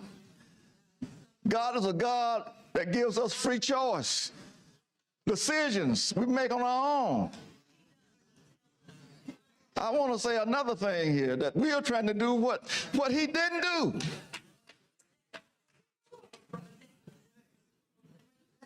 He said, I set before you life and death, good and evil, blessings and curses. You make a choice. You choose. But when somebody else is choosing for me, it does not give me the opportunity to choose. This is a very precarious situation that we're in here in the state of Alabama, because somebody on the Supreme Court wanted to show his religion on the sleeve. I didn't say Christianity, I say his religion. So a lot of people got religion, but they don't know anything about Jesus. Paul said you got a zeal of God, but not according to knowledge. Rejecting God's righteousness and going and establishing your own righteousness, but not submitting to the righteousness of God. And it's so ironic. We see it happening. This Christian nationalism on the movement across the nation, that's the same spirit that crucified Jesus. Self-righteousness. But you're trying to do something that will help. And I met with some people yesterday, even on the elevator, they was talking about, I said, yeah, Alabama always played number one when it comes to doing things wrong. People love us for football and basketball, but when it comes to social issues, when it comes to education, when it comes to doing what's right toward our fellow man, we're always on the bad end of that. I don't really agree. We're not leading in that process. So this bill is, you put a situation up for one, then it feel good here, then it's kind of like you give me some ice cream and 100-degree temperature, and I can't enjoy the eat because it's gonna melt down before I can enjoy it. So you're playing something here. You're playing games with my mind, but we got to do what's right for the citizens of this state, not what the party wants us to do. Not what these pressure groups that come in, feed our pockets and don't get campaign donations. We got to have a heart, first of all, that pleases God, right toward him and right toward our fellow man. We got to be compassionate more than passionate. As I prepare to think about where we are in this state and in our nation, Luke 10 come to my mind. Around 36, 37 verse, I said the incident on the Jericho Road. And we got them religious folks.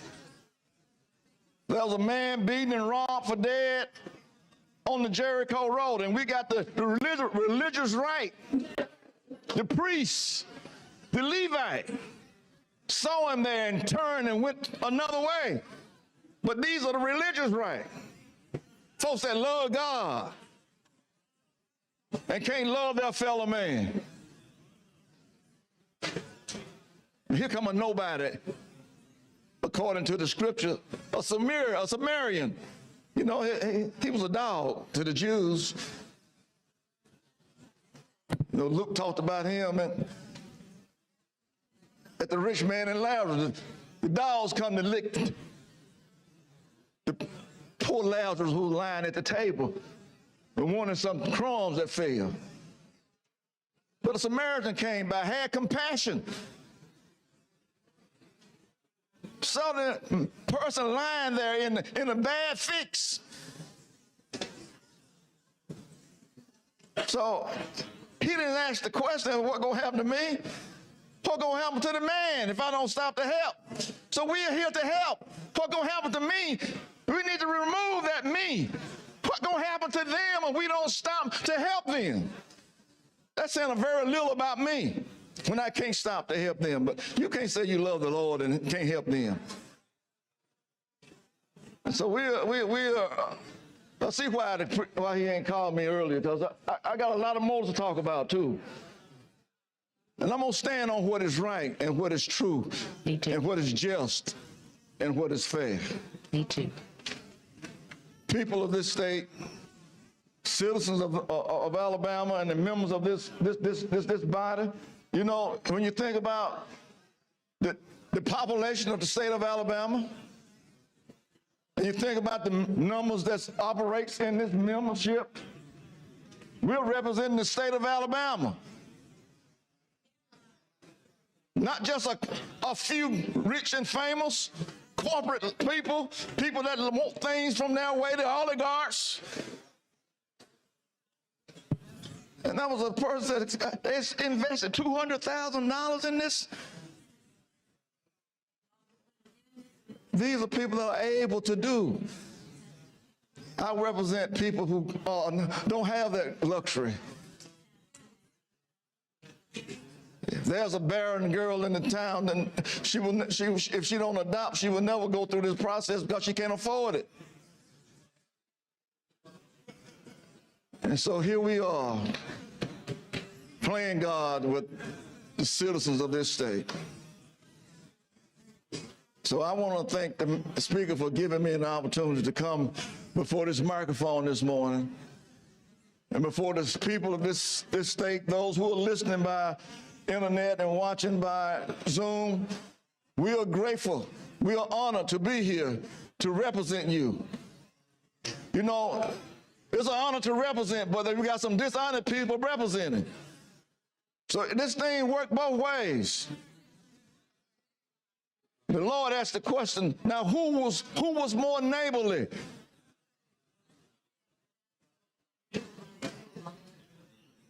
Going back to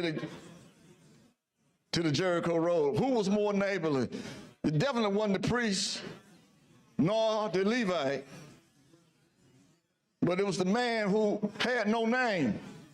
Nobody cared about, but he had love in his heart. He got down and he ministered to the injured man, attended to his wounds, and took him down to the inn and told the innkeeper to address his issues. And if this not enough, I will repurpose you when I return. So this is something about what we do, not just here on the floor of this building, but what we do when we leave here, how we serve our constituents. So I want to applaud you for starting the process. Thank you. And maybe we can get it long term. See, you can't make everybody happy. They say they ain't gonna ever be happy. But we got to make those that need more do more for those that need more. Thank you so much, Mr. Speaker. Thank you. Chair thanks the gentleman. Chair recognizes the gentleman from Ringo, Representative McCampbell.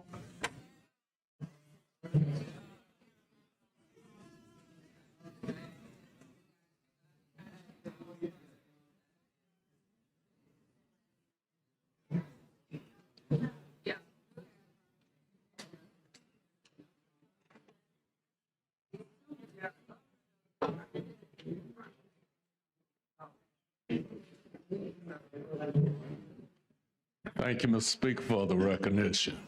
Will the gentlelady yield? Yes. Okay.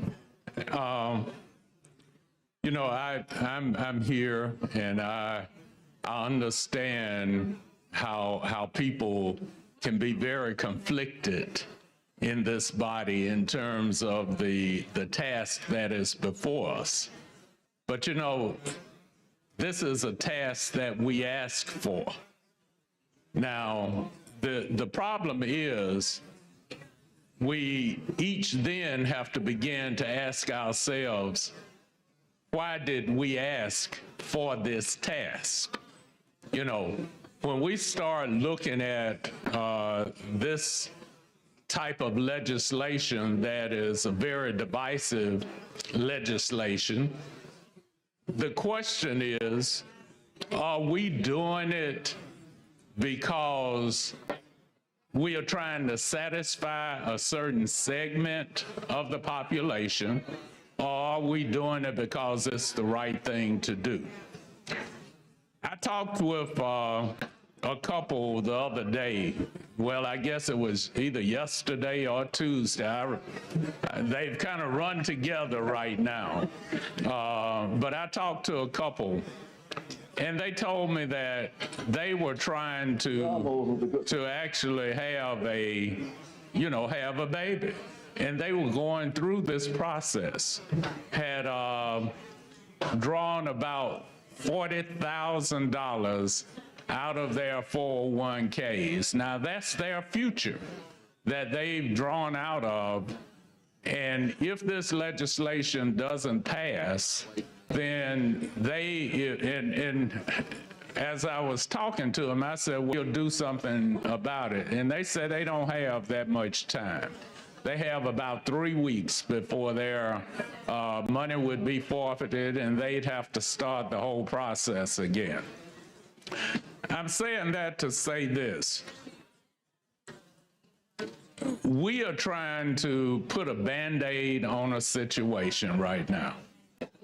That Band-Aid is not a secure Band-Aid.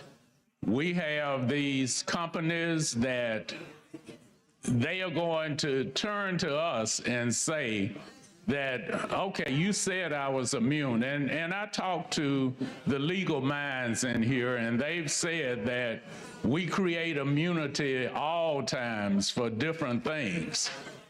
The problem is this. Those things that we have historically created that immunity for, we have known that they were situations that needed immunity. If you and I are into some sort of disagreement and I kill you or you kill me, but we both were trying to kill the other, then we have immunity in terms of self-defense. It can be, but it's something that must be litigated within our court system. It's not something that we are creating, and that's why I'm saying we are giving a false hope out here for these groups and these organizations that are going to depend on that immunity, because there will be some smart lawyer that's going to actually take them into court for this, and there will be a way to get it in there. And if there is a change, it's going back to our Supreme Court. And look at what our Supreme Court has already done. That's the problem that we are facing. We need to be giving our Supreme Court some strict guidelines by which, if we're going to do this, you know, we don't need to be trying to put a Band-Aid over a bazooka wound, is what I call it. You know, because that Band-Aid ain't gonna cover it. It's not going to stop the bleeding, and it's not going to secure what we think it's going to secure. You know, I have knowledge of some people that the only way they did conceive was through the old test tube baby method. You know, now it has changed, and we've got real fancy names for it right now, but it's the same principle. Now, is there, you're saying we're going to, I guess, begin working immediately on trying to fix this problem in the future. How are we going to fix it? What in your idea, what would say fix if we knew how we were going to fix it, that we would be working on that. But right now, I'm trying to give us some time and let those families still proceed within the process of what they're doing while we work on the issue. I don't have a plan today, and if I did, it would have unintended consequences. It would have all these different things. We need to take our time and study the issue. I believe we can do that. I truly do. You know, and you just said something that is real important. If with these babies, embryos that we have out here, what happens to them if indeed, this process is stopped? Those that are already out here, who actually has to take care of them? Who takes care of that? I would think the clinics are doing that at this moment in time. Oh, so now we're going to burden the clinics with I think they already have that responsibility, is my understanding. But they already being paid for that too. They are being paid. So somebody, now, if parents are paying for them to maintain these embryos, and this process is not, and we continue in the status that we're in, I think the state of Alabama needs to, your bill needs to say, we're going to take up some of that, the costs, if indeed we can't fix this problem. Let's hope that we can. Oh, we're going to hope we can. And the thing about it, it's a right vote, but a lot of people are taking it for a political reason. That's the problem. I call that hypocrisy. We need to quit doing that. We need to quit taking these votes because we are looking at our next election. We need to be taking these votes because we think we are doing the right things for the people of the state of Alabama. I feel for those, that young couple that has sacrificed their future and really don't know. And, if, from my point of view, I want to help them. I want to help them. But then I also understand that doctor and, they've got problems if something goes awry. It's still they're going to still have those problems no matter how much we try to take this one-page bill and make it a Band-Aid that's going to fit a massive problem.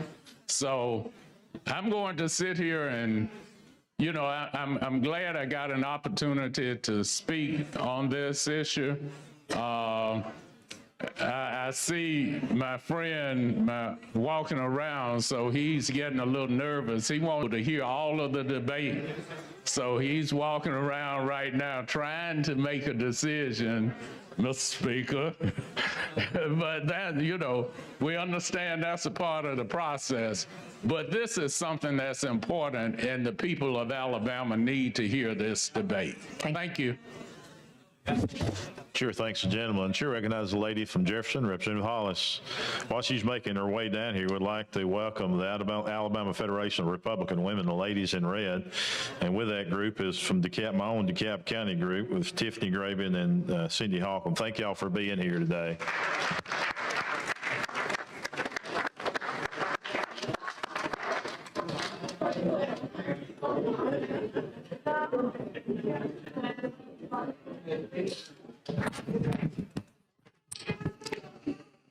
Thank you, Mr. Speaker. With a gentle lady yield. Yes. I wasn't coming down, but I was listening to a few of my colleagues. And I understand what you're trying to do, because one of the young ladies that was here on yesterday, she had an appointment to start her process, but the day before her process, everything shut down. But on the other hand, I agree with one of my colleagues as when she stated that this bill can really turn bad for us. And what I mean by that is we're giving immunity maybe for a wrongful death, along with other things. I've had staff before, and it's not fun waking up out of fever and all that stuff and not knowing what's wrong with you. And we do have to think about the health and safety of what we're doing here. And I wonder what other women was at the table to come up with this bill, because we continue to let people regulate what's ours. You know, a few sessions ago, I did a bill. And for men, whichever they reach first, if they became 50 years old or they had 3 kids, they had to get a vasectomy. All hell broke loose because this young lady was trying to tell them what to do with their bodies. But it's okay for you to tell me what to do with my body. You know, and the Band-Aid is not only not secure, but it's small. It's too little for the womb. And this thing is bigger than what we can imagine. And we got to think about what we're doing and what's going to happen once this bill is passed. We're passing it because we know that these women want to start their process. And it's not an easy process for women. I have a cousin that's 28 years old, and she's actually practicing her doctorate in French. But that's how we got her, through IVF. So I worry about what we're doing here. And why are you carrying this bill? Who in the very beginning? Dr. Melson came last Tuesday and said he had some legislation, and I started working with him, working with different groups. We finally decided that there needed to be a longer term look at this bill, but that we needed to address the immediate problem, which was trying to get the process back open and back moving for the women that were here. And I will say this, while I'm getting to say something, is that I appreciate your comment and all of the comments of the people that listened to the women that were here yesterday, and they were sharing their stories and they were sharing their heart. And almost all of you have commented on some of that, and that's what advocacy is. So I appreciate that. I know exactly what it is, but I'm wondering now if I could freeze myself for about 10 years, and come back and still breathing. That's what I'm wondering, because I'm gonna freeze myself and my 2 dogs, for about 10 years, and we're gonna come back and we're gonna see what's gonna happen. Am I still gonna be breathing? I don't think nothing breathing outside, the womb, and I don't think it has a heartbeat either. But I get what some things the people are saying. But we need to think about, what we're doing. We need to think about the health and safety of our women. And there were parts changed what is yesterday. After this bill, Representative, what is the next process? To continue to work on the issue. I understand that.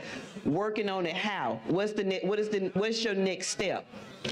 To get a group together that would continue to look for what are viable paths forward. So how many women will you have at the table?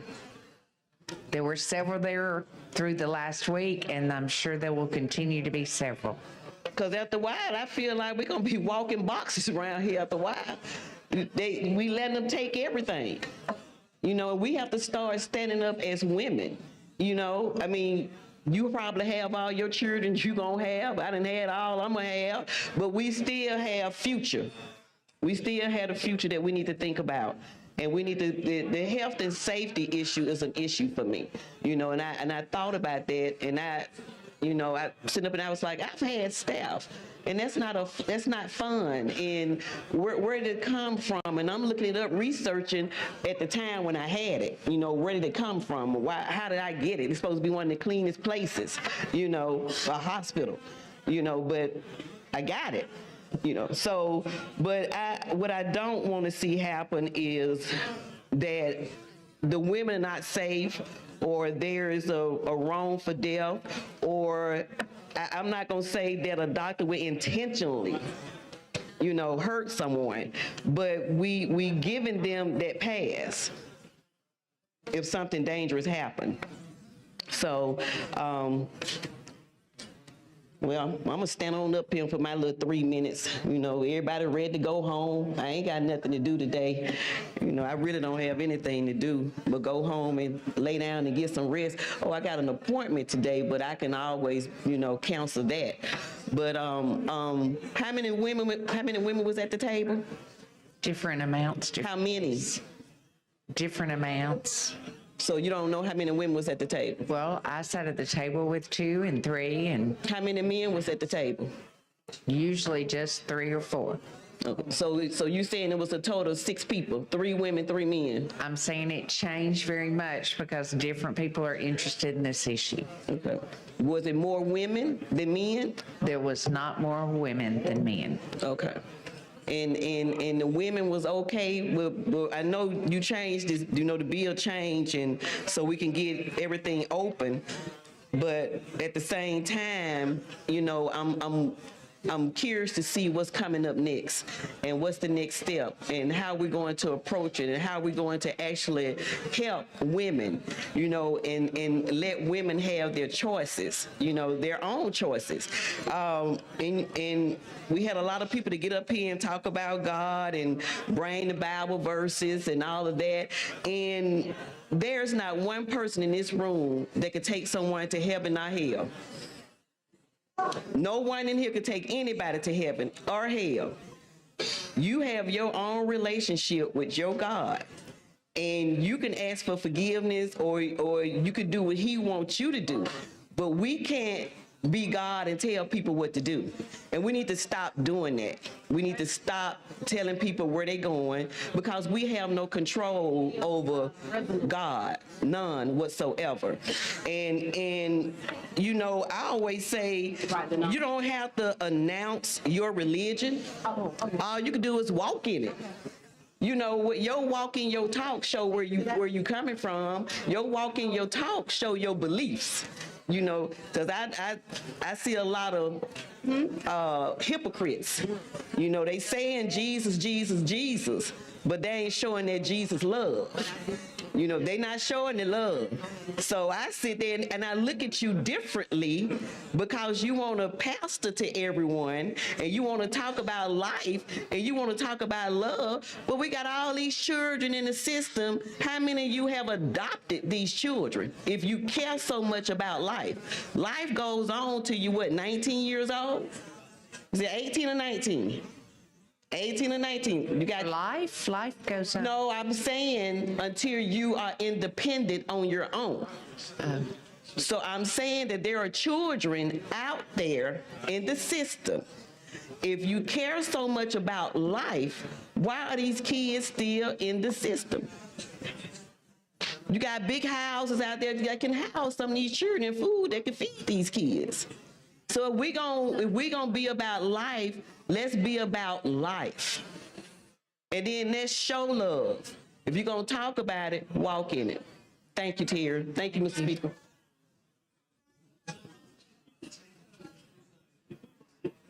That's 4. I went down. That's next. Okay. Next week. Representative Hassel, you're to be recognized.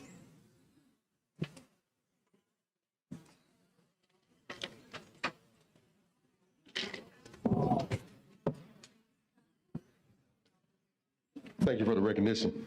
Well, some of my questions got answered. I was kind of reluctant to get up here from when I heard Representative Drummond, being a man myself. But I have 3 daughters. And the main concern I had with the legislation was actually the service part, right? It is the immunity. When Representative Gavan said something about the immunity, because I'm very afraid that we got to continue. As a father, I got to protect my girls. And I think we need to protect the women in this legislation. Because of the services, and you're going to give them immunity, that's a major concern of mine.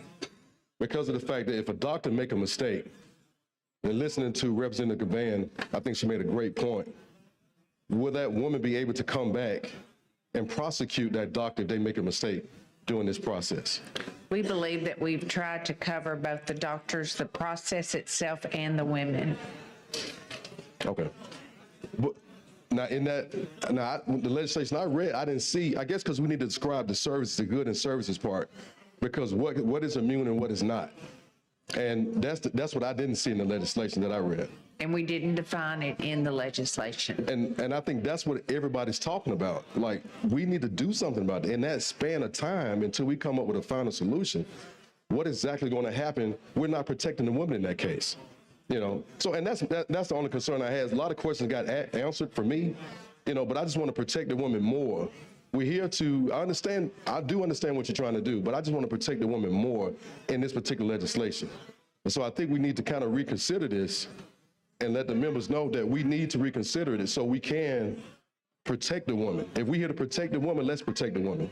That's all. Thank you. Thank you.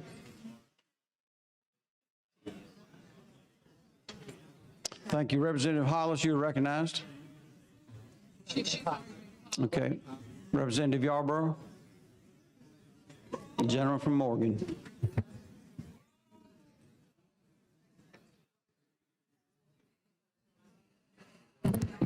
Thank you for the recognition. Hello, Representative Collins. Hello. Good to see you. Thank you. I very much cherish and respect your friendship. Thank you. But I have to speak here today because my conscience is absolutely on fire about this issue. If you've seen the famous TV series entitled Reacher, you will be familiar with one of his most famous lines. In an investigation, details matter. I, like many of you, probably am not an expert on IVF. I'm obviously pro-life and pro-family, and I unequivocally stand with the principle that life begins at fertilization. After reading the court's decision and doing some initial research, I became concerned. I was glad to see many IVF proponents here yesterday so that I could ask questions. What I had learned and read up to yesterday had me very concerned that the Alabama Supreme Court, in a state whose official position is pro-life and therefore defends that life begins at fertilization, could have possibly, don't know, but possibly uncovered a silent Holocaust going on in our state. As I listened to many conversations going on yesterday, there were many good things said, like, I believe in family. I want people to have the chance at being parents. Those are obviously great and noble sentiments that I fully support. But what I also noticed was that there seemed to be, at least from what I overheard, a lack of asking detailed pro-life questions, serious questions, where we are, after all, dealing with the life and death of children. So I asked our visitors yesterday, what about embryos, children that are left over? And is it not possible to do IVF in a pro-life way that treats embryos as children, because they are, and still gives parents the options to have a family? And I was told things like, we need to be able to discard embryos the parents don't want. I was told things by doctors in lab coats that we need to be able to test and to discard embryos that we think may have genetic issues. I was in shock. You mean like Down syndrome babies? You mean like special needs babies? This IVF proponent was then asked, are you by chance pro-life or pro-choice? Oh, I'm pro-choice, was the immediate response. So then someone was found who was a proponent of IVF that said they were pro-life. They were asked if they were sure that all the people wearing orange were after the same goal in the same way. They were asked, for example, if you fertilize 10 eggs and keep 2, what do you do with the other 8 embryos? The other 8 children? Do you just discard them? The response was one of thoughtful shock. And then this sweet lady said, you know, I never thought about that. I guess everyone here isn't after the same thing after all. We in this chamber may not be IVF experts, but if we had to be experts on everything, we wouldn't pass any laws. Our job is to ensure that what happens in this state is for the good of Alabama, not only in what is done, but how it is done. Good things must be done in a moral, righteous, and legal manner that preserves, promotes, and protects life. The book of James says, if any man lacks wisdom, let him ask of God. We have probably all been bombarded in the last few days with not only IVF proponents, but much data that should cause us concern. This is why, seeking the face of God, the First Continental Congress took time to fast and pray. and stop congressional proceedings in order to seek the face of God. I am learning of other ways this could be handled that would not involve the destruction of embryos, of children. In other words, does not wisdom cry unto us that if we have found a potential silent holocaust of our children, that we should pause, just stop? I quoted Jack Reacher, I'll quote Vanilla Ice. Stop, collaborate, and listen. And if a self-imposed pause that IVF facilities in this state have put on themselves must continue until we determine what is moral and righteous and life-preserving, is this not worth a pause? Can there be any issue more pressing than making sure that we are not endorsing the destruction of the lives of children?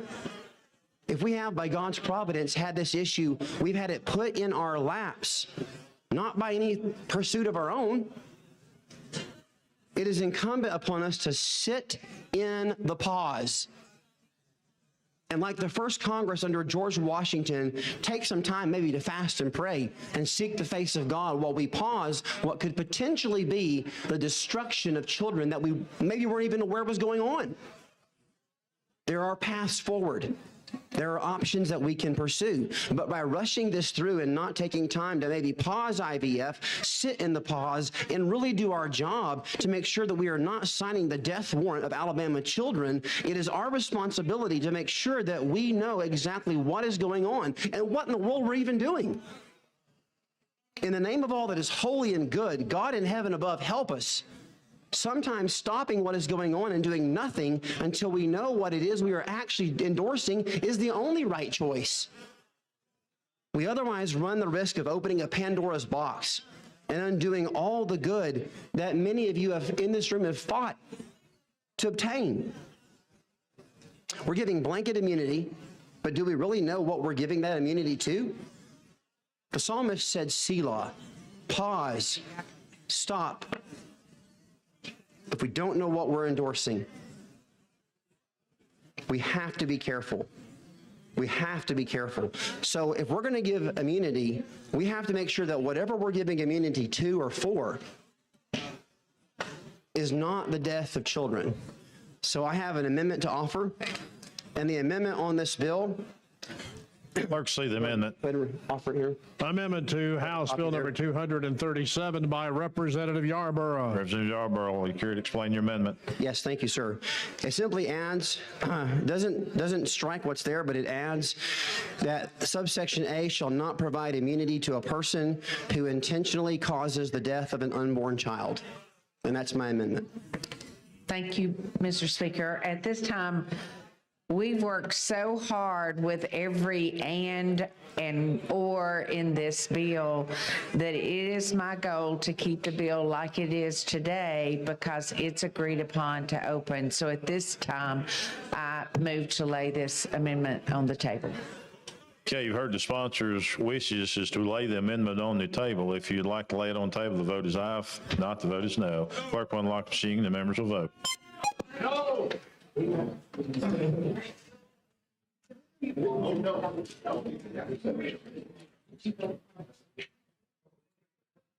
Clerk will lock the machine, record the vote, 65 ayes, 26 nays, and the amendment has been laid upon the table. Chairwoman Collins. I move for final passage. Chair recognizes the gentleman from Dale, Representative Chestnut.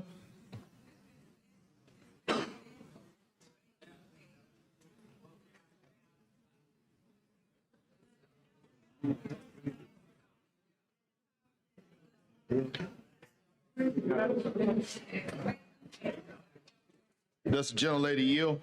Yes. Okay. I've read this bill a couple of times, and I just have some issues with the way it's constructed. The first issue I have is we're saying that we're going to, and I quote, we're going to give immunity for damage to or death of an embryo to any individual or entity when providing or receiving goods or services related to in vitro fertilization. So as Representative Yarborough just said, even for evil intentionally doing something that damages or kills an embryo, if it's done in a lab by a manufacturer, by someone who is taking the embryos in transit, they're going to be given immunity. And so that amendment that he just brought, I voted in favor of the amendment and against tabling because it was a good amendment. The other issue that I have here is that the retroactivity of this particular bill. So if someone had a substantially similar, and I actually found out that there is a situation where someone else had their embryos destroyed in a particular lab in Alabama, but the lawsuit has not yet been filed. We passed this, it's going to bar people who actually have a claim right now, because wrongful death is 2 years. You have 2 years to bring a wrongful death claim. So if a person is talking with their lawyer right now and they're talking with their family, they're trying to decide whether or not they want to bring a claim, once we pass this, we're going to bar them from the courthouse, which is going to be a denial of justice.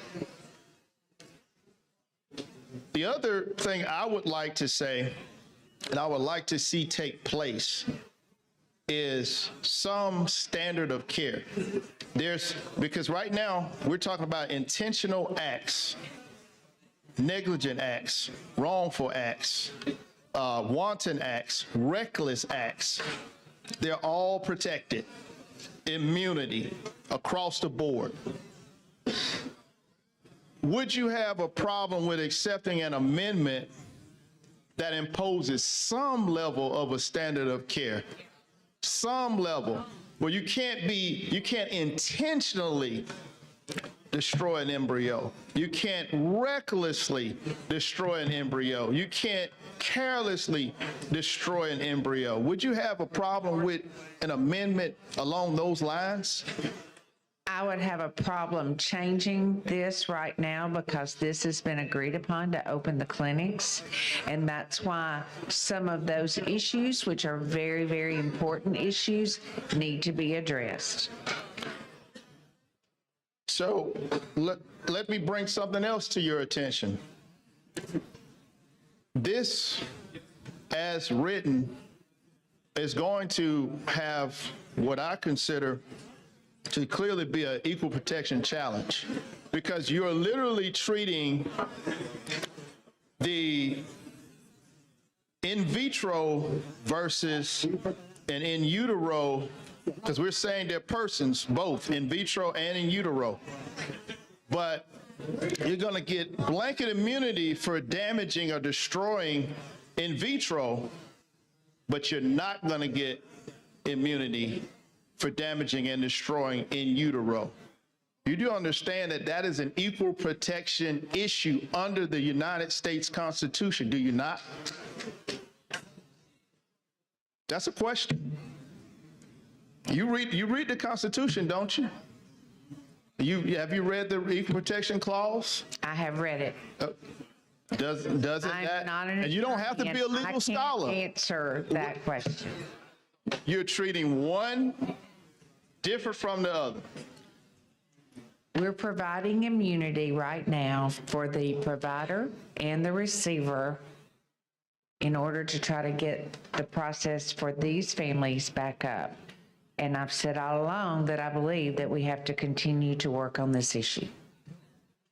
But you're saying it's not just for those two, it's for anyone who provides or receives goods or services related to in vitro fertilization.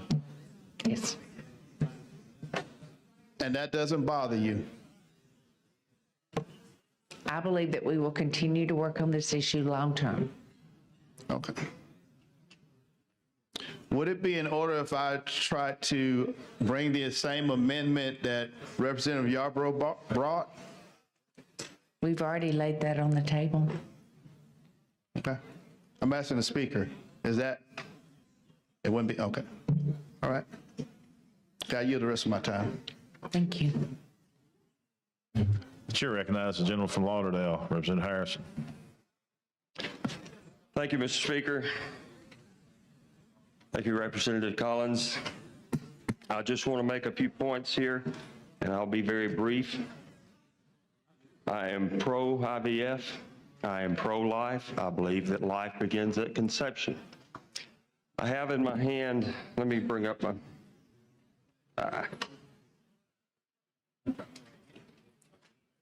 passwords.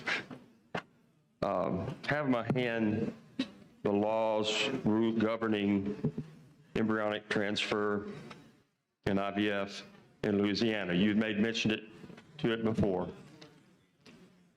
We are in the same position in regards to life and the restrictions and what can be done with life as Louisiana, okay? This crisis was brought on, not by us, but it was brought on by the decision of UAB, the Hospital Association, the IVF clinics. They chose to shut down. We're in the same position that Louisiana. Louisiana has operated for these laws you've made the point, for 38 years. Louisiana is a heavily Catholic state. They respect the value of life, and they've got laws governing that does IVF in a ethical and moral way. And we could do that. These clinics could open up, just like Louisiana is operating now and have for 38 years. So this is a decision that they made. And so, we are being forced or pushed into making a rash decision, in my opinion, that we don't need to make. Because what we're doing, here's what we're doing. You're asking this body to grant immunity to murder. That, by the legal definitions, that's what you're asking this body to do. And does the state of Alabama, does this body want to do that? I can't go there. I can't. I just can't. I won't. So I think I've got an amendment here. Clerk, see the amendment. Amendment to House Bill number 237 by Representative Harrison. Representative Harris, explain your amendment. What this does is create a ad hoc in vitro fertilization policy study committee consisting of 12 members, the governor and 3 of her appointees, the president pro tem of the Senate and his appointees, the Speaker of the House and his appointees. And the committee shall study the practice of in vitro fertilization occurring within the state, its impacts, and whether current fertility clinic protocols related to in vitro fertilization are consistent with the public policy of this state, including Section 36.06 of the Constitution of Alabama of 2022. In addition to its other work, the committee shall conduct at least 3 public hearings. The committee shall present its recommendations to the governor no later than June 5th, 2024. And that gives 3 months. We can do this. We do not need to grant immunity to murder. We need to begin working on this right now. Chairman Collins, you've heard the amendment. Yes, I have. For the same reasons as before, I'm going to ask us to leave the bill as it is. I do want to say that we have talked about a resolution to ask some people to study it. I would like to see if we could bring experts in and we could work together to find a solution this session. But I think that this is an option to move forward in the future. But I move to lay it on the table right now. You've heard the recommendation of the sponsors to lay the amendment on the table. Clerk will unlock the machines and members will vote. If you wish to lay it on the table, your vote will be aye. If not, your vote will be no.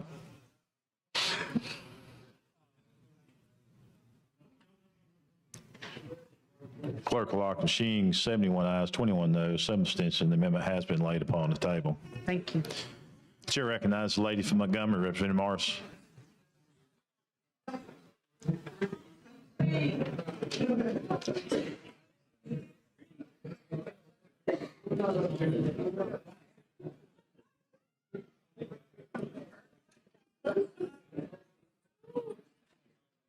Thank you, Mr. Speaker. With the gentlelady here, he asked me did I have a letter in writing before I came. No, I don't have that kind of power. You do. Okay, so I just have a few things, nothing major. A couple of years ago, I know we came in and, we was talking about life, right? Because this is what we're talking about now, life. So we had made some decisions about life. Can you give me the definition of life? What is life? Well, the definition of life is not a part of this legislation.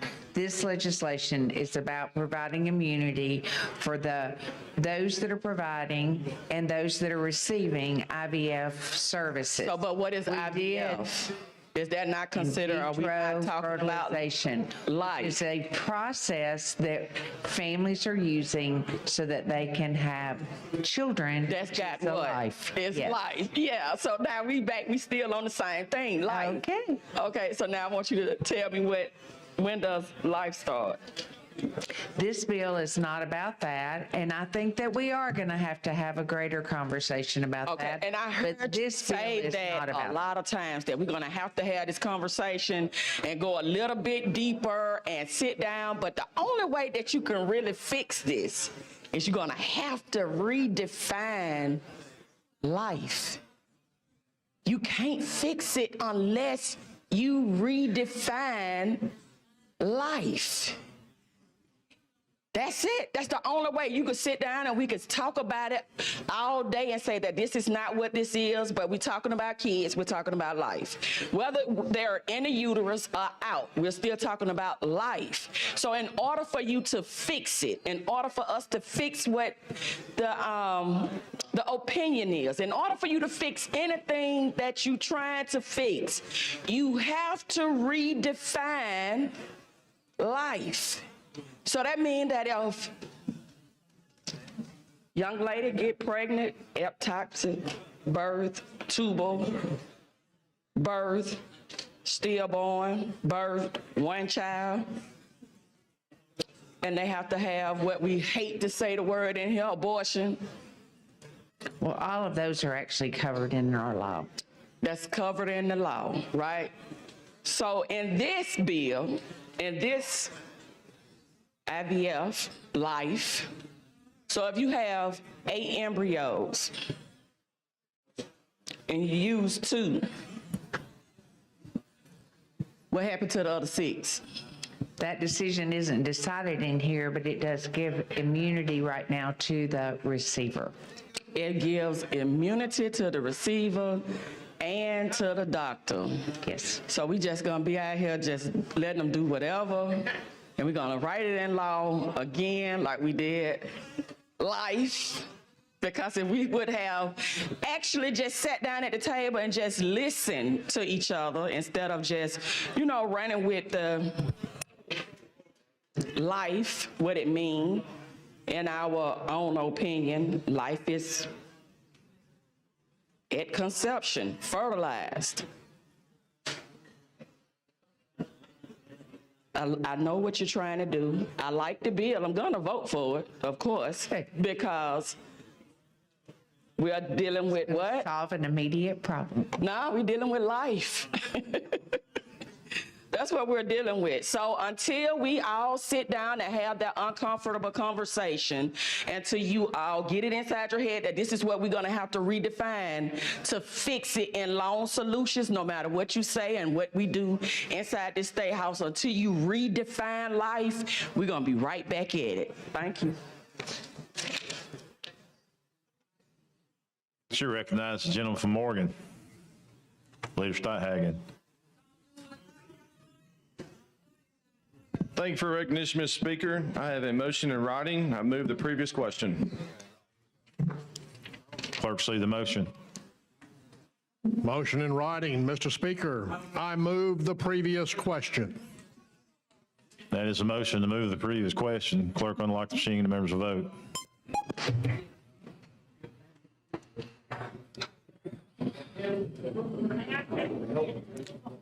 Clerk will lock the machine, 74 ayes, 28 nays. The motion carries. Thank you, Mr. Speaker. Thank you, gentlemen. Move for final passage. Chair recognizes the gentleman from Madison, Representative Daniels.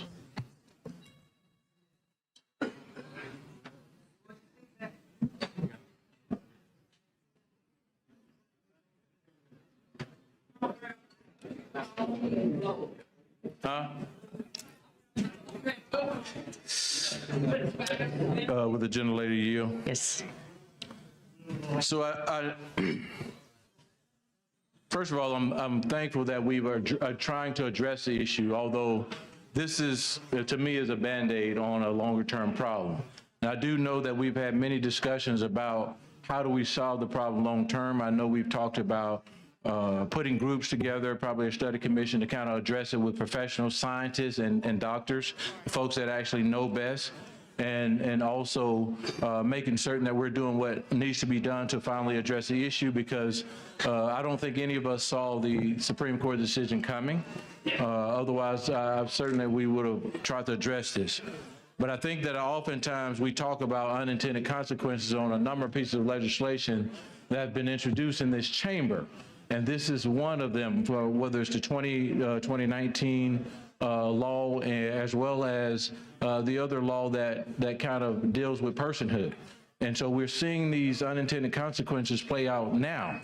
Now, one of the things that I am concerned about in this piece of legislation, and I know that no piece of legislation is perfect, but I am concerned about, I'm glad the sunset was removed in committee, so I do applaud the group for that, because we're into really trying to solve the problem as quickly as possible, because there are people out there, there are families out there that are hopeful and that's depending on us, that have appointments. Some had appointments this week, some have appointments next week. So we do have to address this issue fairly quickly. I will say that in order, when we're addressing this issue, and I know that you realize I dropped the bill last week because I waited 6 days and no one really said anything about addressing this issue. So I dropped the bill to address the issue. And one of the things in the legislation that I did introduce, it did address a fertilized embryo as not being a child. This piece of legislation does not define a fertilized embryo of not being a child. And so that is it's concerning to me that we've not necessarily, and I'm not certain how the Supreme Court will look at this legislation that we have in front of us.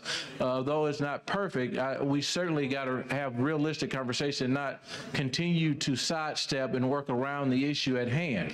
Because these families, that could be, these families that this is their last best chance to be able to bring life into this world. And so those of us that are here, that are lawmakers, we have to make certain that they're in the position to be able to bring a family into this world or bring a child into this world. And so although this legislation, I'm certainly not going to vote against the legislation, because it does resume the services for the families out there that are trying to bring life into this world, and that's on the clock is ticking for them. And so I do understand that part of it. It's a very it's a very touchy subject, and I understand. But I think what has to happen is I think that those individuals that are out there that have gone through the IVF, or those that long term, so that we can continue these facilities continue to operate in providing services, and hope for families that have really some have tried 7 or 8 times, but they finally got it, on the 8th try or whatever. And there are some that have gotten it earlier. And so I think that as we address these very important and critical issues that impact life and impact families, we got to have more conversations. We cannot be reactive like we are today. And it's unfortunate that we are having to correct something that we didn't see. And so maybe there needs to be another layer of eyes, or we may need to beef up the staff that we have that's vetting legislation, because we're running so many pieces of legislation all the time, and we're really burning, our staff is burning on both ends. And so it's not fair to them, and we need to give them the opportunity to carefully examine a lot of these pieces of legislation that have these unintended consequences. And so I would have much rather seen us define a fertilized embryo, and I know that there's immunity granted, all that. I'm glad there have been some changes to consider the patient themselves, but I think that, do we believe that this is the fix for all of the facilities in the state of Alabama to resume those services? We believe that. And so because I know as late as yesterday, there are some that still were concerned about this. And so we feel that this is the fix. It's my understanding that it was. And have we spoken with the Supreme Court or anyone from the judicial branch to make certain that what we have before us is actually going to help secure these families and giving them hope long term, and it's not going to be something that we have to deal with again? We have been told that this would open the clinics back, which is our goal with this piece of legislation. So we've been told, but have we been instructed by those individuals that are in the judicial system, that is at that level of government, that are giving us their best advice possible? I've worked with the staff that you mentioned earlier every single day. I think many people in this room have had conversations, and I appreciate their hard work late into the night, early in the morning, and through the weekend. This is the piece of legislation that we've come up with that has gotten an agreement from all the sides that it will open it up, and it's not, while it is a broad immunity, that there are still limits within that are outside of the IVF. So this is the one that we believe opens it up, and this is the one I'm carrying. And so have we considered, what about inheritance? And so if someone, family died and there are embryos in the lab. This just deals with the process. But I'm asking you the question, like, what are we doing about that? If we're going to address it. Doesn't address that. It doesn't address that. But do you think that that's something that we should be considering? Because that's another unintended consequence that we haven't thought about as well. I think on how to deal with or address it. Came up to chat with me today, that every single one probably has a little different view and a little definition of all these words, which is why we have to have that longer conversation. Well, we got to have more than conversation. We've had conversations for a long time. We need action. And absolutely, Arthur and his group does a phenomenal job. Yes, they do. But they're limited. Their team is limited. Maybe we should increase, because all the things that are these unintended consequences, we probably need to increase their budget a little bit, don't we, Mr. Speaker? I'll give from my budget, Mr. Speaker. Oh, no, I'm not going to do that.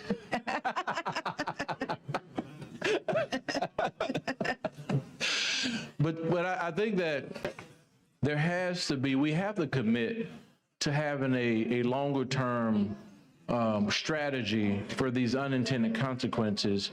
This legislation is something that, I've received so many calls from families that have said to me, we can't wait any longer. We cannot this is our last best chance to be able to bring life into this world. And I don't know that, we found a viable embryo, and our appointment is on March 11th. It's been postponed. And so, what are we going to do? And so I'm glad the sunset was removed, because that would have created another layer of issues long term, especially from a business standpoint. You can't operate knowing that your expiration date, you don't know, there's a lot of uncertainty. So I'm glad that we're able to address that. But I do think that it's important that we commit as a legislature to make certain that we're not putting another task force together or study group together just to study and put a report on the shelf, that we're committed to actually addressing the issue and figuring out a way. And do you think some may think, and I certainly believe it as well, that there will likely have to be a constitutional amendment for real substantive changes to the 2019, the personhood bill, as well as the 2019 law. Do you not agree? Do you agree? I'm not sure I agree. I think we need to look into it and see. I'm not sure right now. I can't say, which is why I think this bill is important for Well, there are today. some legal scholars that believe that. I bet if you found legal scholars that believe that you could find some that don't as well. I don't think they're in the majority, though. I think there's some great legal minds in this chamber that have a different opinion, and also is cited in the Supreme Court case so that's pretty glaring to me. And so in the decision, it was mentioned a number of times. The gentleman's time has expired. Question for the body now is final passage of HB 237. Clerk will unlock the machine, the members will vote.